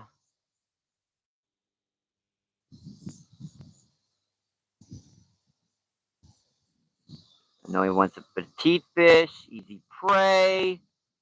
Let's see, Swamp says, you doing anything, Thunderstruck? Gus says, no man, LOL. The says, wait for her. I wait for her. She's just gonna peck the worm off. I'll come in and there'll be none left. Justin says, spending time with my daughter, Swamp Rat. No live to tomorrow. Oh, there's my little rod. Yikes! It's on, folks. Yikes! That's what I get for not looking. Yeah, this is the only rod they're hitting, folks. Is a little freaking micro rod. Whoa! Yeah, I think we got another one on, folks. What do we got this time?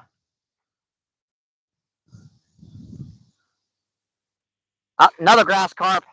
That's one of our teenagers. That's about a 7 or 8 pounder. Hopefully we won't have as much trouble. Man, that rod was about gone on this one.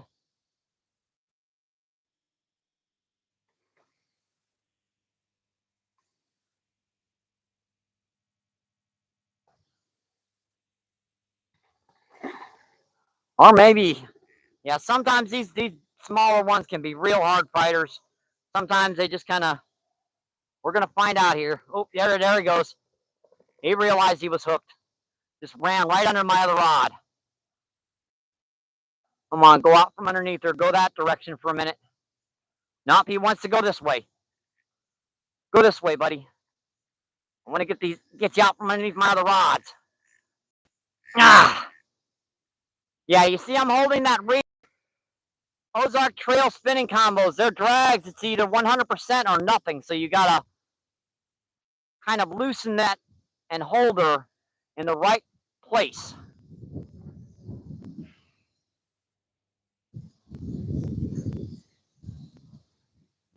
It's another nice one, folks. We just got to get this guy out from underneath our rod so we can get the other rods out of the way. And I got her right in the lip, too. And she's going right underneath that rod again. Get out of the way. Get out of the way. Get out of the way.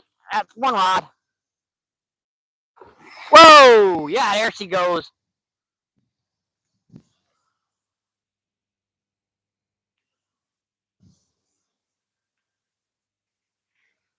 I'm going to get it other end. All right. Both rods are out, folks. Get a bucket back because I've been having the tendency to kick my bucket over recently. You see how I'm holding this? If you don't hold this drag like this, it'll just be 0 or 100%. See, that's 100%, that's 0. Now, if you do it halfway, it moves on its own. So you're better off at 100% and then just loosen it as you need to when that fish wants to run.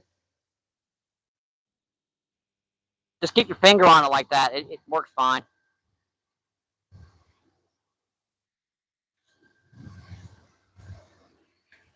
Oh yeah, that's a nice 8er. Yeah, it's about 8. That's one of our river brutes.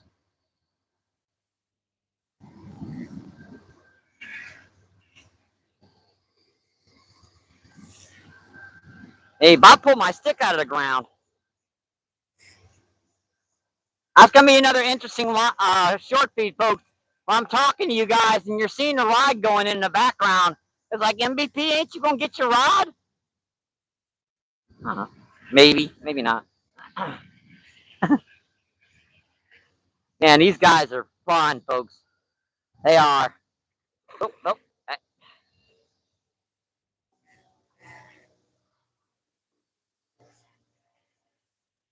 Helicopter.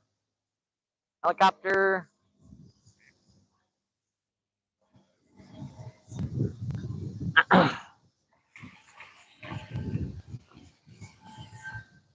Yeah, 8-pound fish, 8-pound fluoro, no problem. 30-pound fish, 8-pound fluoro. Whoa. Problem. Fishy, why'd you splash me? They gummit. I've been in the water once. What is wrong with you? Oh, I tried to jump there. You ain't no bass. Grass carp thinks he's a bass. Really? One of these days, well, I might as well just friggin' assume that I took a shower down here.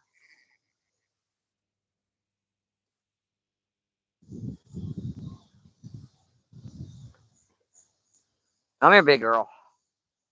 Come here.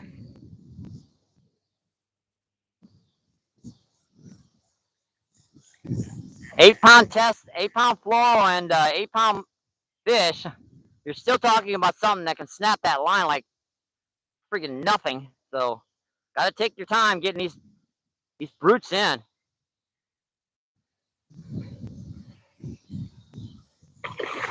Now, what I tell you about the teenagers, they're just a little bit more energetic.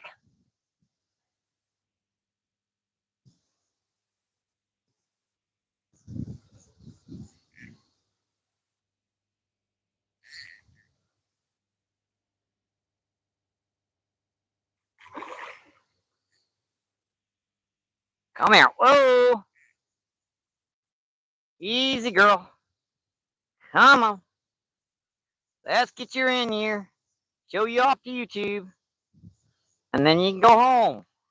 Oh, nope, nope. Not yet. I was going to think about it, but she saw me coming. Ah, human. Swim away. Swim away. Whoa. Leave me alone, human. Leave me alone. Hang on. I just want to get you off the hook here and show you the camera, and you can go back there and just do your grass carp thing. Now, I'm not playing with this fish. Every time I bring him in here, he thrashes his head forward and goes right back out.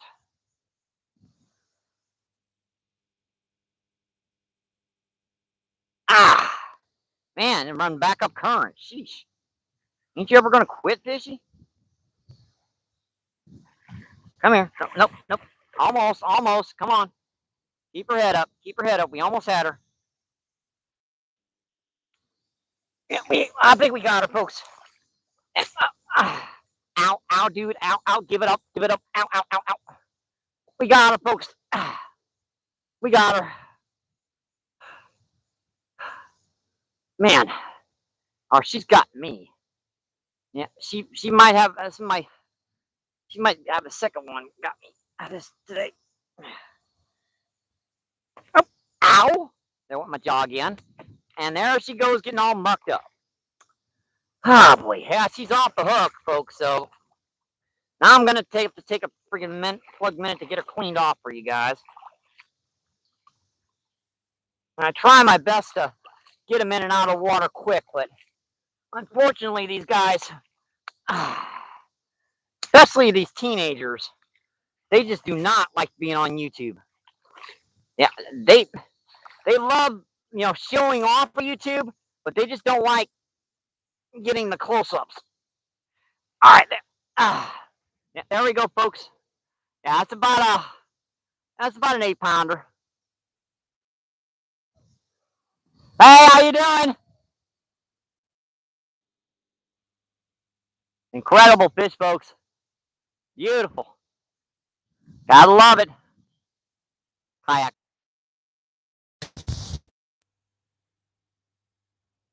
Perfect grassy. Beautiful fish, folks. Look at that. Wonderful. Gotta love it. Boy, I felt them tighten up.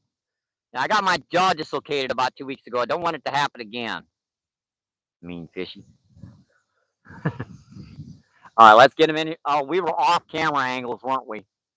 Dadgummit. Don't tell me I knocked that camera when I was running by. No, I didn't. Yeah, I did too a little bit.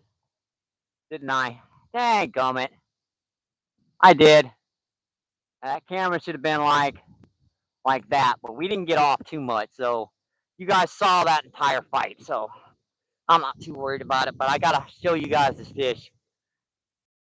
Unfortunately, we were off camera angle. I must have bumped that tripod on the way over here, but not too much. Just a hair. No worries, my friends. Yeah, we're gonna get him here for first close up, and we're gonna get him back in the water. Yeah, you guys could still see me and still see the rod, still see the water. So it was okay. I love it. It's just when I knock the camera off at a 180-degree angle that kind of gets on my nerves. Better than losing the rod, but still. All right, buddy, let's get you back in. Come here, girl. There you go. Thank you. Thank you, thank you, thank you. Appreciate it. Yes! That was fun. Let's do it again. Yeah, they want this light friggin' stuff. I got a 1/16 ounce weight on my big rod, and they still ain't hitting it. They want the 8-pound fluorocarbon today. Yeah, they ain't falling for that heavy stuff today, folks. I'm getting tons of bites and missing them, and you guys are acting like, why are you setting a hook on that? Let them pull. Well, guess what? They ain't going to do it on that heavier line. The only time I'm going to hook them on that heavier stuff is when the hook just happens to be in their mouth when I set the hook, because I see the rod pecking and pulling. Now, this light rod, yeah, they try to take this sucker in.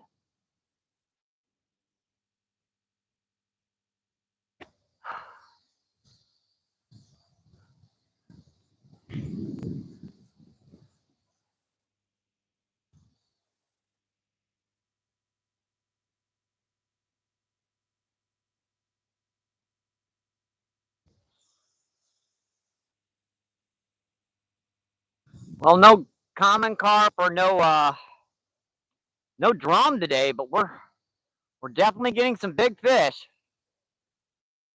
And we're definitely getting some good ones for you folks. I'm all wet. From the waist down, I am no longer dry. That did not come out right. I take that one back. I just forget I said that one, folks.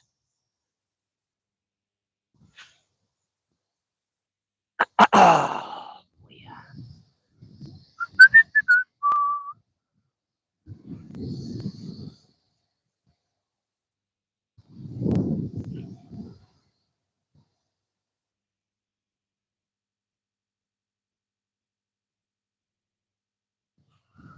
Oh, boy, oh, boy, oh, yeah.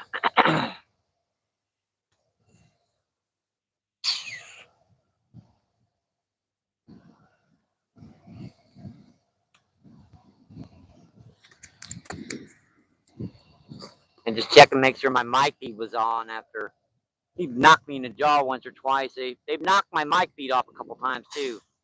They've hit it so hard they knocked the button off. All right, that's right, folks. We're back. We are back, my friends. Yeah, we were off just a little bit on our camera angles. It should have been right there. I bumped it on the way over, but hopefully you guys still saw everything good. Let's see, Abby says I got it. Abby says 30-pound grass carp and an 8-pound grass carp. You got it, Abby. Thank you so much.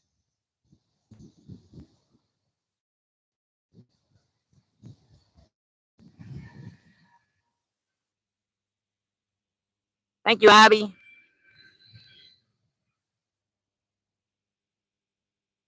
All right, I'll find my spot in chat here. And I was reading chat at the time when that fish took off on me, so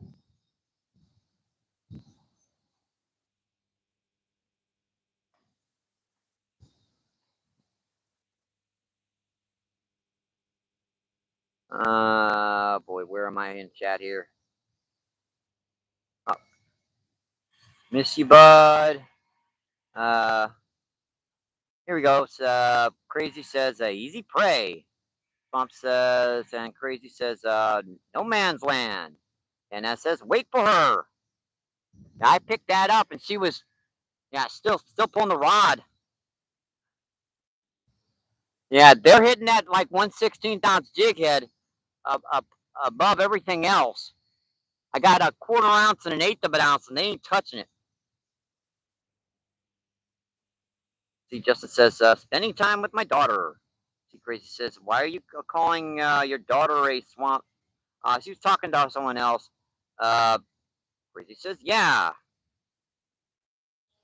Crazy says, I need to catch up on the fishing community. Good place to start, my friend, is here. Justin says, thanks, cuz. I appreciate your support. See, Crazy says, my favorite places, y'all. Crazy's with the peace emojis. Cuz says, you're great, brother. Love that last cast.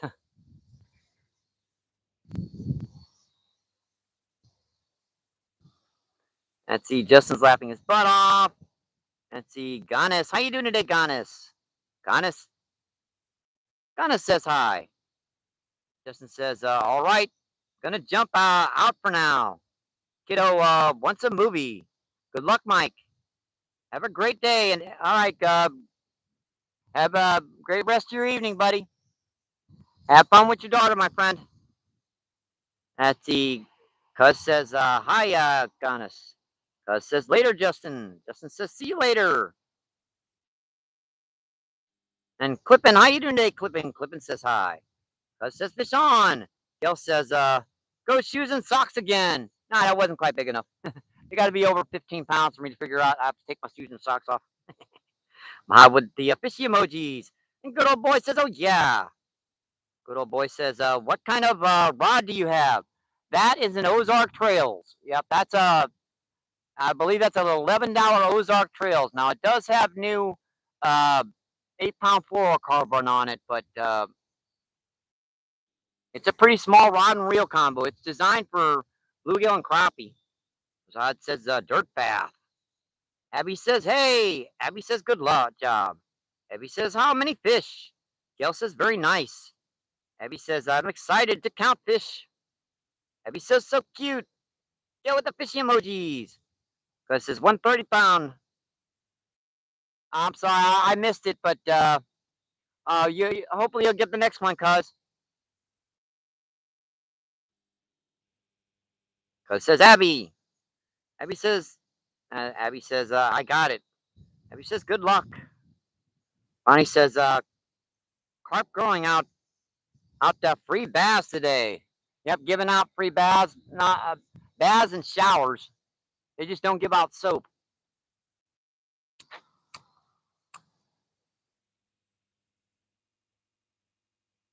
I wish they'd wash by my ears. And see, Red Bull, how you doing today, Princess? And Bro says, hope everyone's having a great and wonderful day. Let's see. Dan says no free slaps today, Bonnie. Abby says, hey, princess. Cuz says later, Abby, everyone. Have a great day. Enjoyed it. Catch y'all next time. All right, cuz, have a great rest of your day, my friend, and I hope you have a good weekend as a bite on a worm up at the bank. No, missed him. Now, it looks like he was hitting it on the way it bounced down. So that fish wasn't stationed where I was fishing. The worm had bounced down the current, and as it was bouncing down, something started smacking it.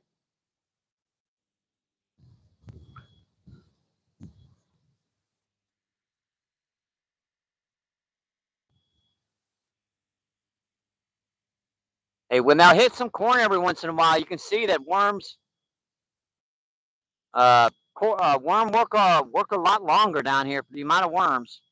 We only had 2 dozen worms today, but seems to be holding up, just barely though.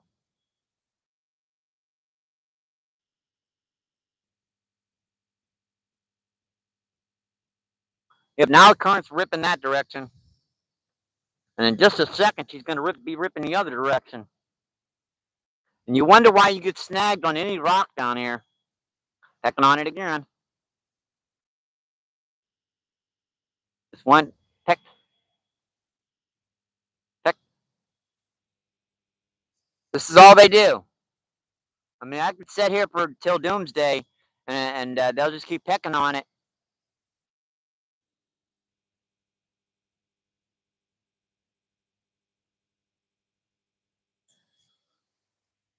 Let's see what he did to it.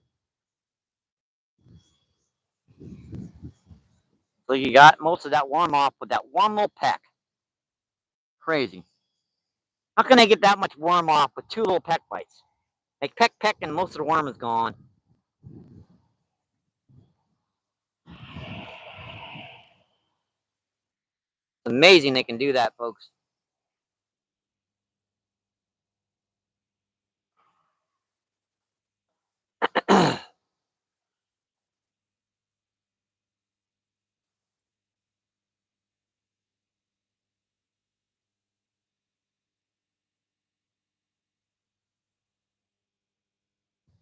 Come on, we just need one freshwater drum to top it off today.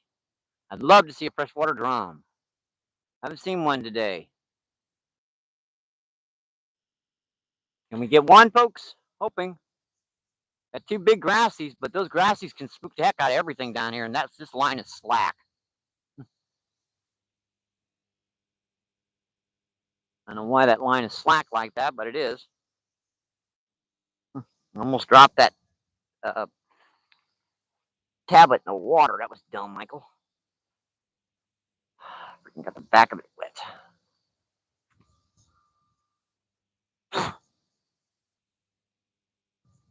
Why did I do that? That is weird. Come on. Here we are. Oh, it's a perfect chat. I knew where I was.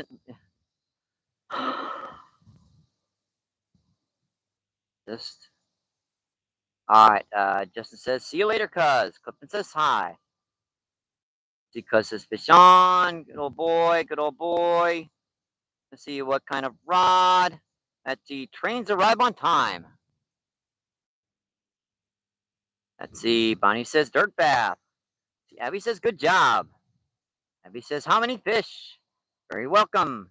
I'm excited. I did all this. What the heck? Oh boy.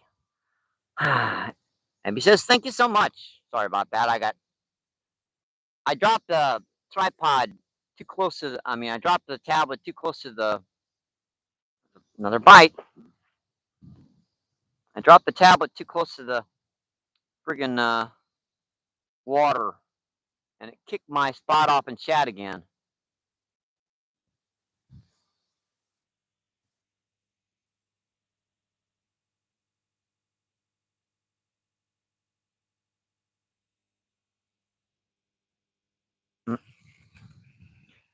I waited, still missed him.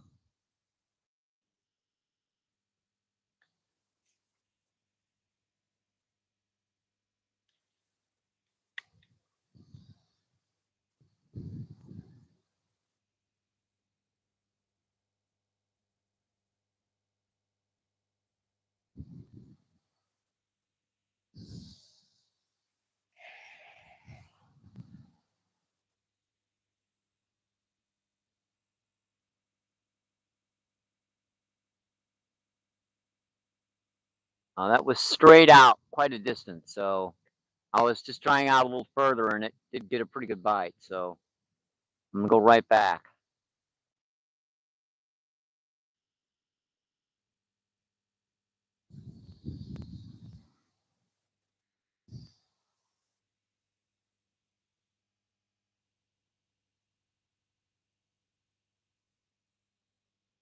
All right, that looks okay, folks. Let's get back in the chat.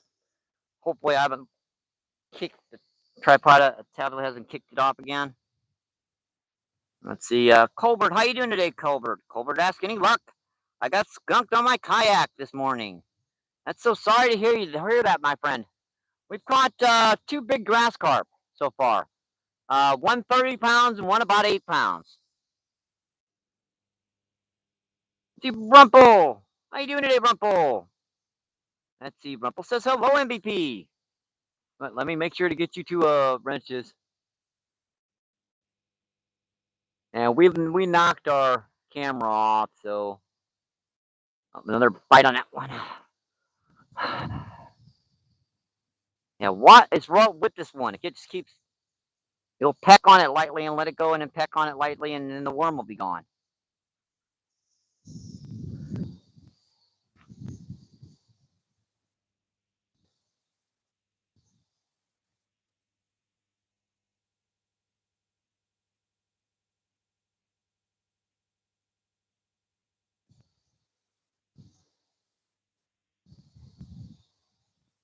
There you guys go.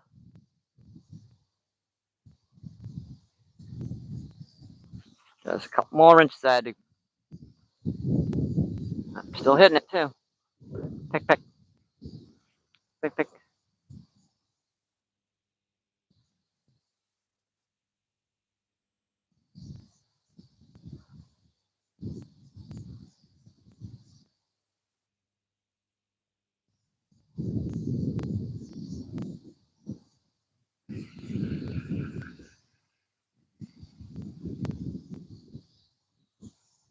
Oh, I heard a rod move.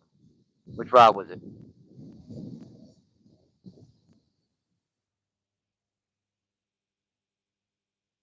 Heard something move over there. I think it was my big rod got bounced.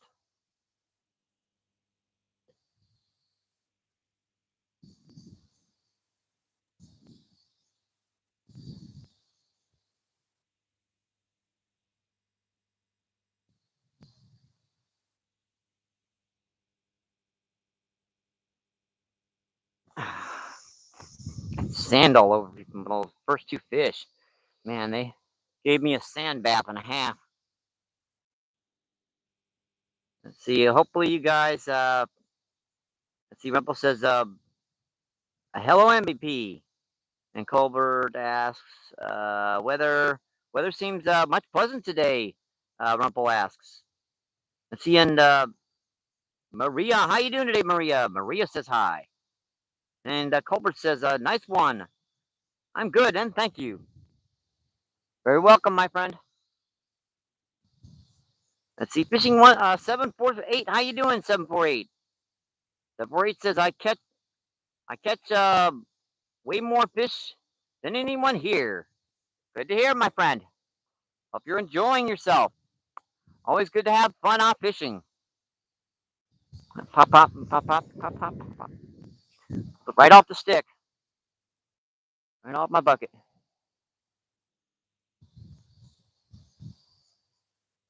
Might need to set on this one because he's being fruit. He keeps pecking on it and pecking on it and then letting it go.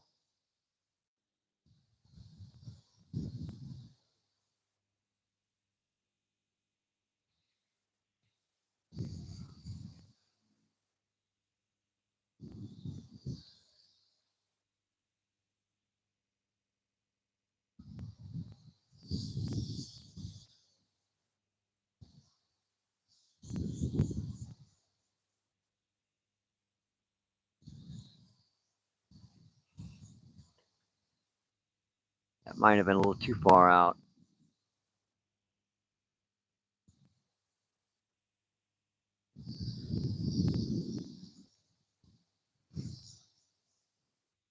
Arms getting away. Come back here. I need you. That's drifting too quickly to the right. Hit my other line. Wonderful. I saw that, like, casting the same spot every time, and that time it's got to drift so dang fast it hit right over my lines.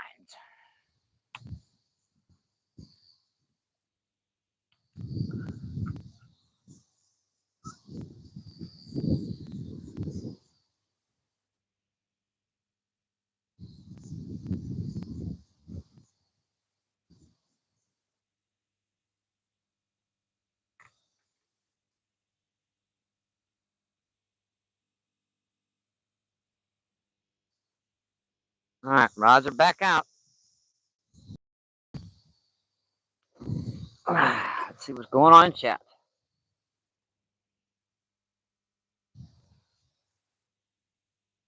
All right, nothing new. 18 incredible people in. Let's see, and 79 thumbs up. And we're getting near the 100 barrier, folks.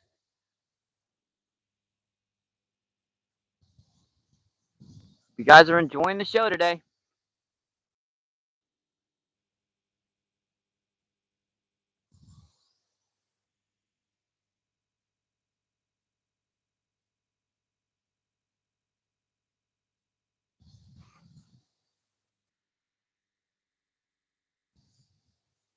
So pecking on that close rod, and I just can't get him to hit it all the way. There's a bite on a small rod there. Or double it again. Ooh.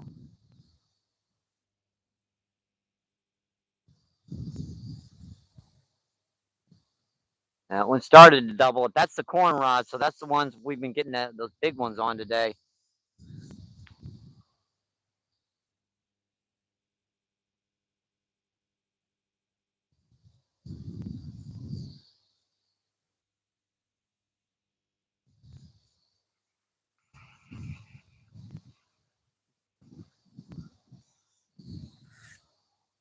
Put some fresh worm on this.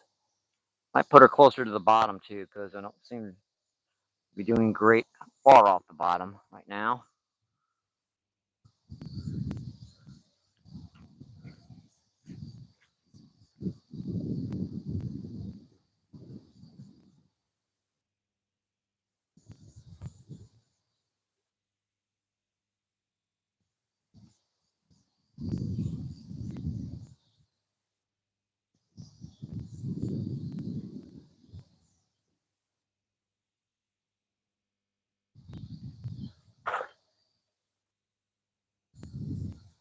Hey, if you catch more fish than me, awesome. I'm always happy when my friends are having catching fish. Just as happy when I'm catching fish. Catching fish is fun.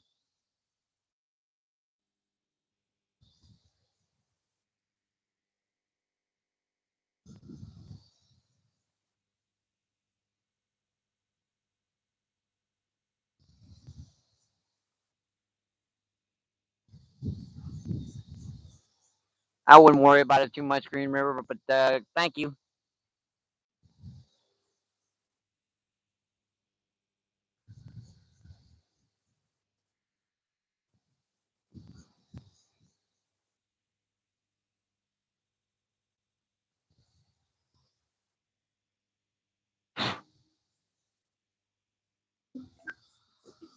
Ooh, sand in my soda. Yeah, I stepped on my soda about 5 times when I was landing that first grass carp, and one more time when I was the other. Green River, how you doing today, Green River? Green River says howdy, Mike. Hey, Green River, how you doing today, buddy? Biting a small rod again. Close rod. I think I hooked him that time. I finally hooked that little stinker. Yeah. Man, we got cut bait, folks, for later. Not during this feed, but we got cut bait for later, folks. Yeah, so we caught a freshwater drum. Awesome. Yeah, that's our cut bait for later, and he will not sit still. Sheesh. He's a pretty little guy, and he had to keep mucking until he got messed up. Yeah, that's our cut bait for later, folks. And you guys know what I usually get on these guys. Beautiful freshwater drum, folks. Yeah, that's about a quarter of a pound, but this is perfect cut bait. And these guys work so good. They actually smell exactly like shad when you cut them up. After I let them sit in the sun for about an hour. Yeah, that's why I couldn't miss these guys. I couldn't hook these guys. They were eating my bait. So awesome. We got cut bait, folks. I'm gonna do that off camera. So you didn't see that, folks. You didn't see that. You didn't see that, folks. Yep, you didn't see that. Nobody saw that. Shh.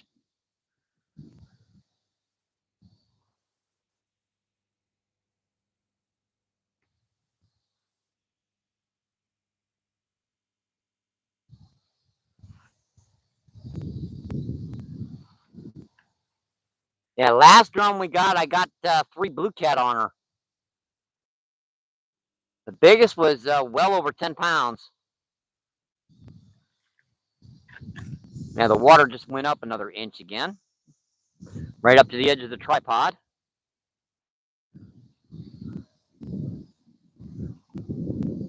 Now she's trying to go over my bucket.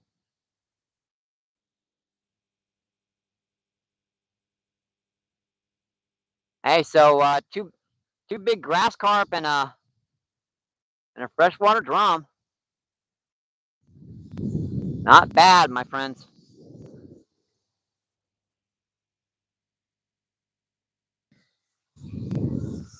And I'm gonna have to walk around this way because we just lost our shoreline. It just went up a good inch and a half. I might have to move you guys back here a second. In fact, I'm going to have to. You guys the water just went up like 4 inches here, and it's continuing to go up. Hang on, folks.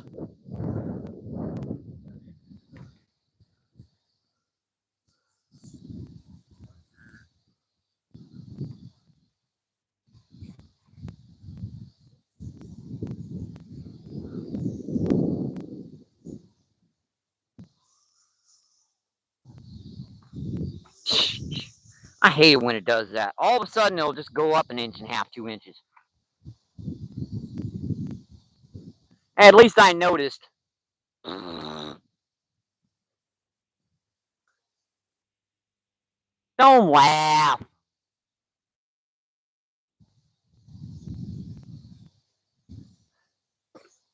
That's okay. I decided to let it go.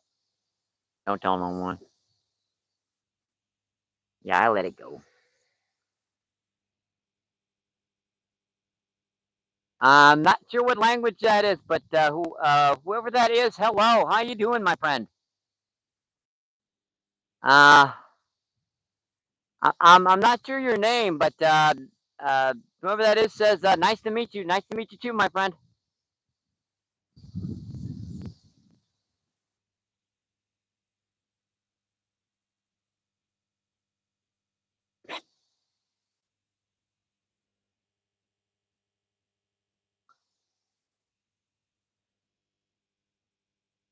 If you could spell out your name in chat, that would be awesome. That way I could tell who you are. Translator is translating that for me, but it's not translating your tag name.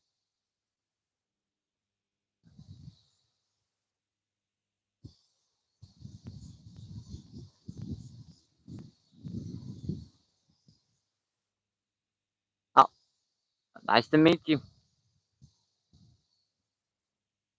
That is says nice to meet you too. Uh, if you're wondering, this is a live feed fishing stream from the Mississippi River down by the Arch in St. Louis. Yep, St. Louis, Missouri. Helicopter.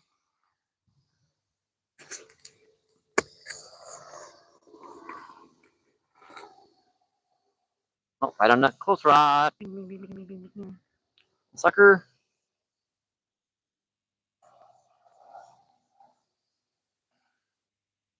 Yeah, we've caught 2 big grass carp so far on a freshwater drum today.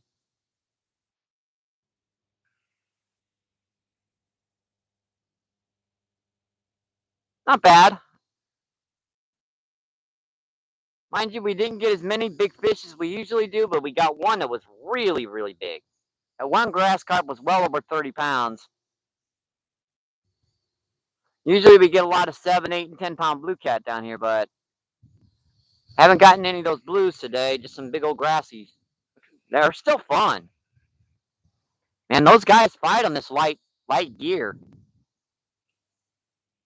Yeah, I'm not using heavy stuff. I've got 20 on my big Mad Cat series, and these other two have got well, this one's got 8-pound mono on it. The other one's got 8-pound fluoro, so that's pretty light for this big a fish. All right, get back in the chat.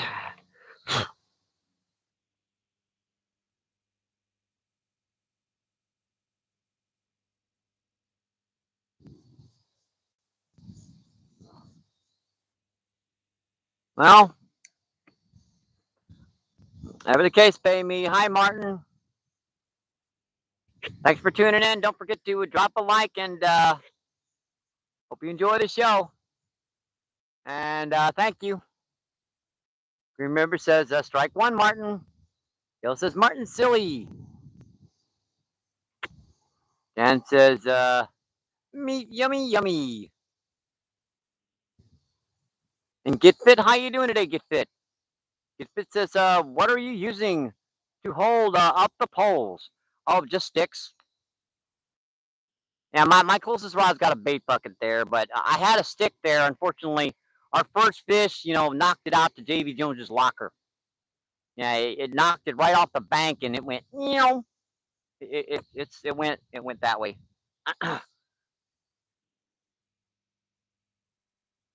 Yeah, just your V sticks. I have rod holders. I just didn't bring them. And if you're fishing in the sand or something, you don't need metal rod holders. You just go back there and grab a couple V sticks, snap them in two, stick them in the ground, and good to go.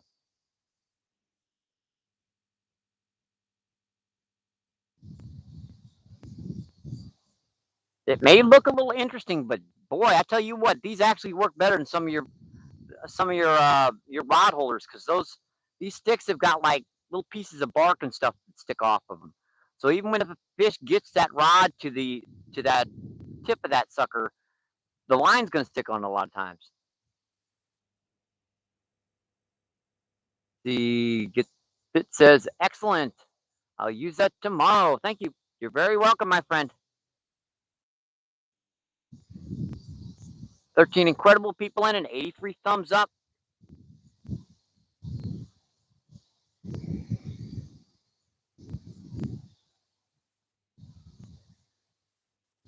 If you're wondering, my friend, get it. We are down here on the mighty, muddy Mississippi River down in St. Louis, Missouri.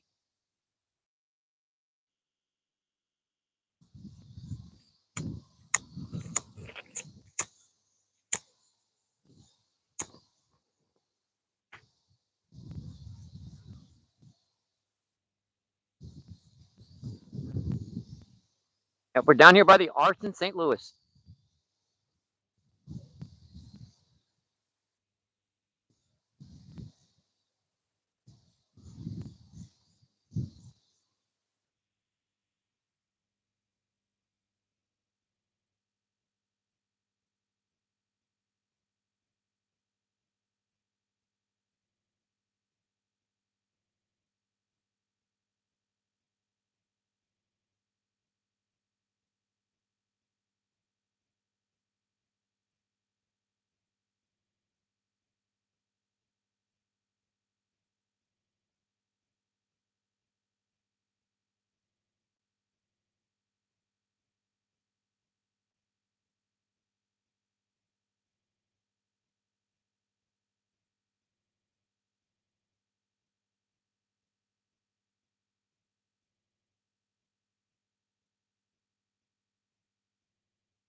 Our mic feed went dead. Sorry, folks. I'm sorry. I got quiet there.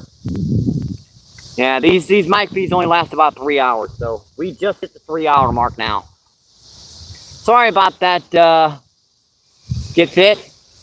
Like I said, we're down here on the Mississippi. I'm not sure how much of the of that you heard. Common species down here are common carp, grass carp, buffalo, flathead channel catfish, blue catfish, several species of gar, several species of sturgeon. Yeah, the list goes on and on. Green River says all good. Yep, I was noticing it. The chat got quiet there. I do apologize.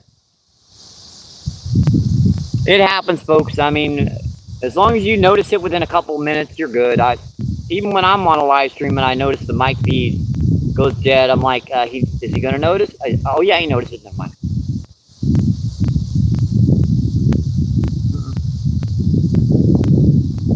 Sliding on a close rod, pecked it a couple times.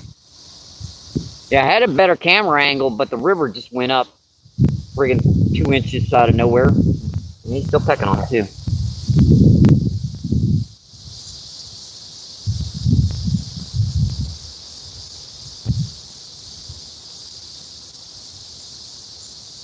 Yeah, these guys I do have to kind of feel out. Because they're grabbing it as this current is dipping back and forth, folks. These fish are snapping at the bait as it's drifting back and forth in front of them.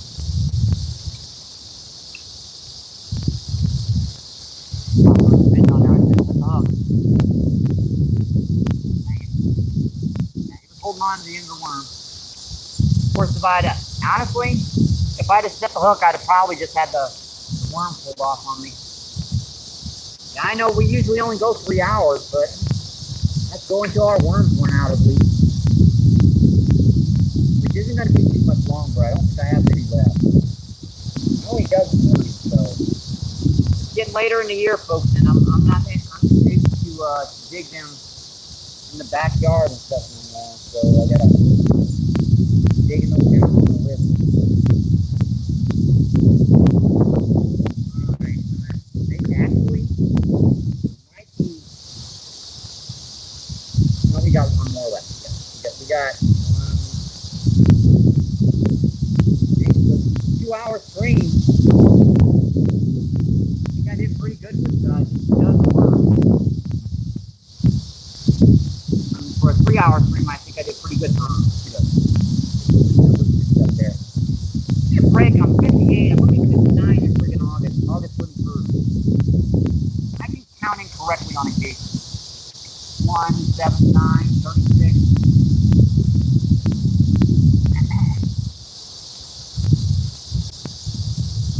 See if we can get one more fish on for you guys. I'd like to get one more on. Assuming I can keep the bail. With the Michael with his bail opening in there.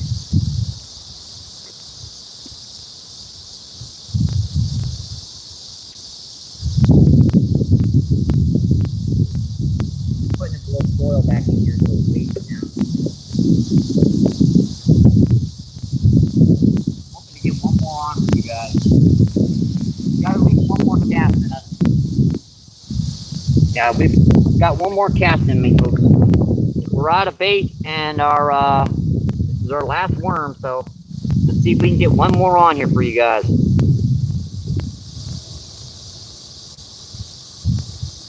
Well, we still got corn, but I'll save the rest of that corn for later.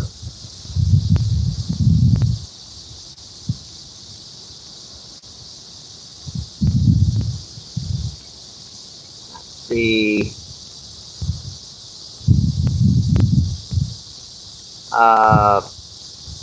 Positive says, what sinkers? Oh, bite on the knife. Close rod again. See, I got a 1/4 ounce on this close rod. I've got an 1/8 of an ounce on that this mill rod. I've got a 1/16 of an ounce jig head on the far rod. So basically, I'm just letting that jig head corn drift down there.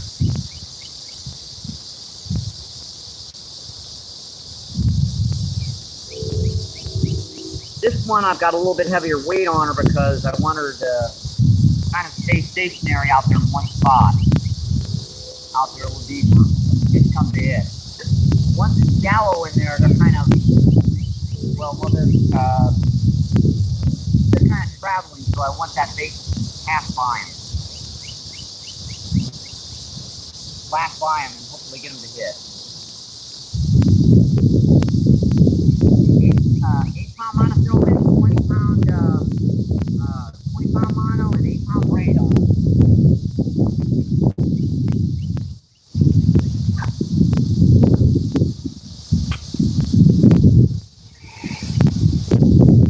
Sody.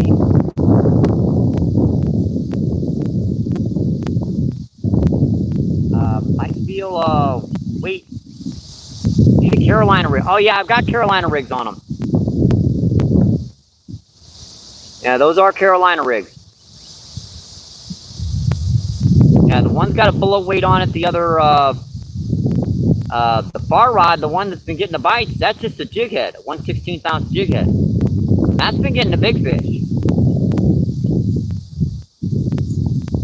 Or bait runners too. I'm not, bait runners I don't think would work in this river, because that current does 30 miles per hour out there. So I don't think a bait runner is going to work, I'm afraid. Unless you want it down into the Gulf of Mexico.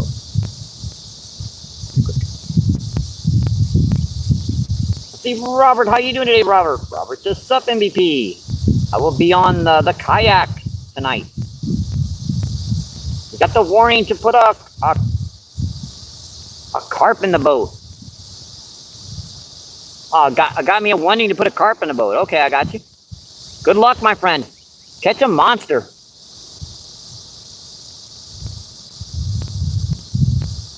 That's positive. The casting. Not just 4,000. That's possible. Let's see, Ferg, how you doing today, Ferg? Ferg says MBP in chat. Green River says, got a roll out, Mike. Have a great and awesome day. Positive says, bait runner was my best investment for catfishing and carp fishing. I'm just not sure this is the best and appropriate location to be using a bait runner. Yeah, I'm not sure if they can make that current out there. Yeah, you're not seeing the current at its heaviest. I do 25 miles per hour on my scooter, and literally this current is moving faster.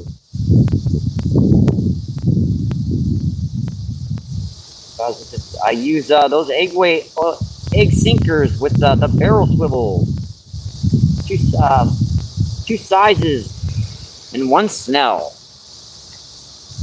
Oh, see, egg weights I'll usually use in mud banks. Mud banks are okay in sand banks, but they kind of roll. Now, like sandy, rocky banks, I like to use bullet weights because you can get out of the rocks a lot more. Bell weights work good in this sand bank, especially to hold. He's still pecking on it too. Look at that little stinker, just pick it. Yeah, I use different types of weights for different areas. And I do like jig heads and rocks and stuff, rocks and debris. Because a lot of times you can get that weight out of that stuff. But you still got a bait in that location. I mean, how many times have you gotten into a spot, right? And you can't even get a bait into a location. That's how bad it is. As soon as it hits the bottom, it's snagged. But with the jig head technique, the jig head crawler, jig head corn, you can go like a ½ ounce, even an ounce jig head. That jig head won't get snagged nearly as much as that stuff as a barrel weight or an egg weight or a Carolina rig, steel rig, all those things. Really good in rock. I mean, it's very good in rock. I think this is our last cast. Yeah, I'm still probably going to try to do another live feed later on this evening after it gets dark. I'm going to have to try to see if I can build a fire right. On our last feed, only 50% of it was visible. 50% of the time I could see you guys. 50% of the time I couldn't. Well, I could see myself. You know what I mean? I had lights. I had two projection lights. One of them over here with like 6 LED bulbs, and another one with 4 LED bulbs, and pointed towards the. You could see the fishing rod, but you couldn't see me. I guess I'm supposed to wear glow-in-the-dark shirt. I think I got one at home.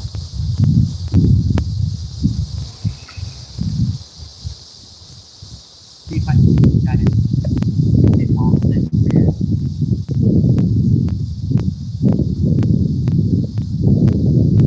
Guys, I think they kind of calmed down in this spot. Unlike my other spot down there, that there's a lot more blue cat and flathead and channel stuff that hits at night. This spot, more of grass carp, buffalo, common carp, maybe a few blue cat. Until she gets lower, there's kind of no access to deeper water unless you want to bomb a 2-ounce weight out there deep.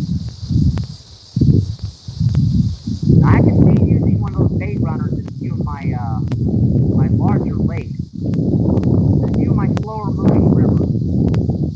But this river, I'm thinking you get that out in that current once and it'd be gone. It would be like, my boat, come back, boat. And it comes back. Alright, folks, I don't think we're gonna get a one last one on to you guys. I think we did pretty good today. 2 big grass carp and a freshwater drum. Hope you guys enjoy the show. Let me see in chat here for one last opportunity. And let's see, awesome. Let's see. Thank you, get fit with those thumbs up.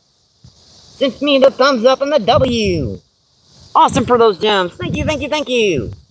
Marshmallows, yeah, they are pretty good. It's just, man, they taste so daggone good. I can't get them to the river. I'll wind up eating them before I even get down here.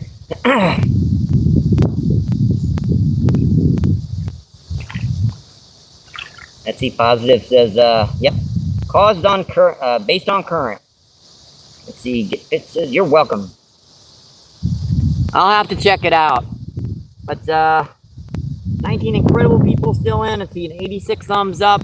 Hope you guys enjoyed the show. Yeah, I'm gonna call her.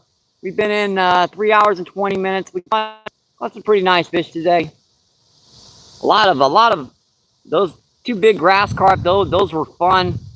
Yeah, I really needed a nice fight like that, and I got a little sand in my eye. That's why I'm twitching like that. Got a little. We're gonna get out of there. Still in there. Dang it. All right, I'm gonna call her. I'm just gonna have my old good luck. Stay safe. Hope to see you on the water, my friends. Keep doing what you love. Keep them lines tight. I'll see you on the next one. Have a great rest of your Friday, my friends. Thank you. Appreciate it. Bye.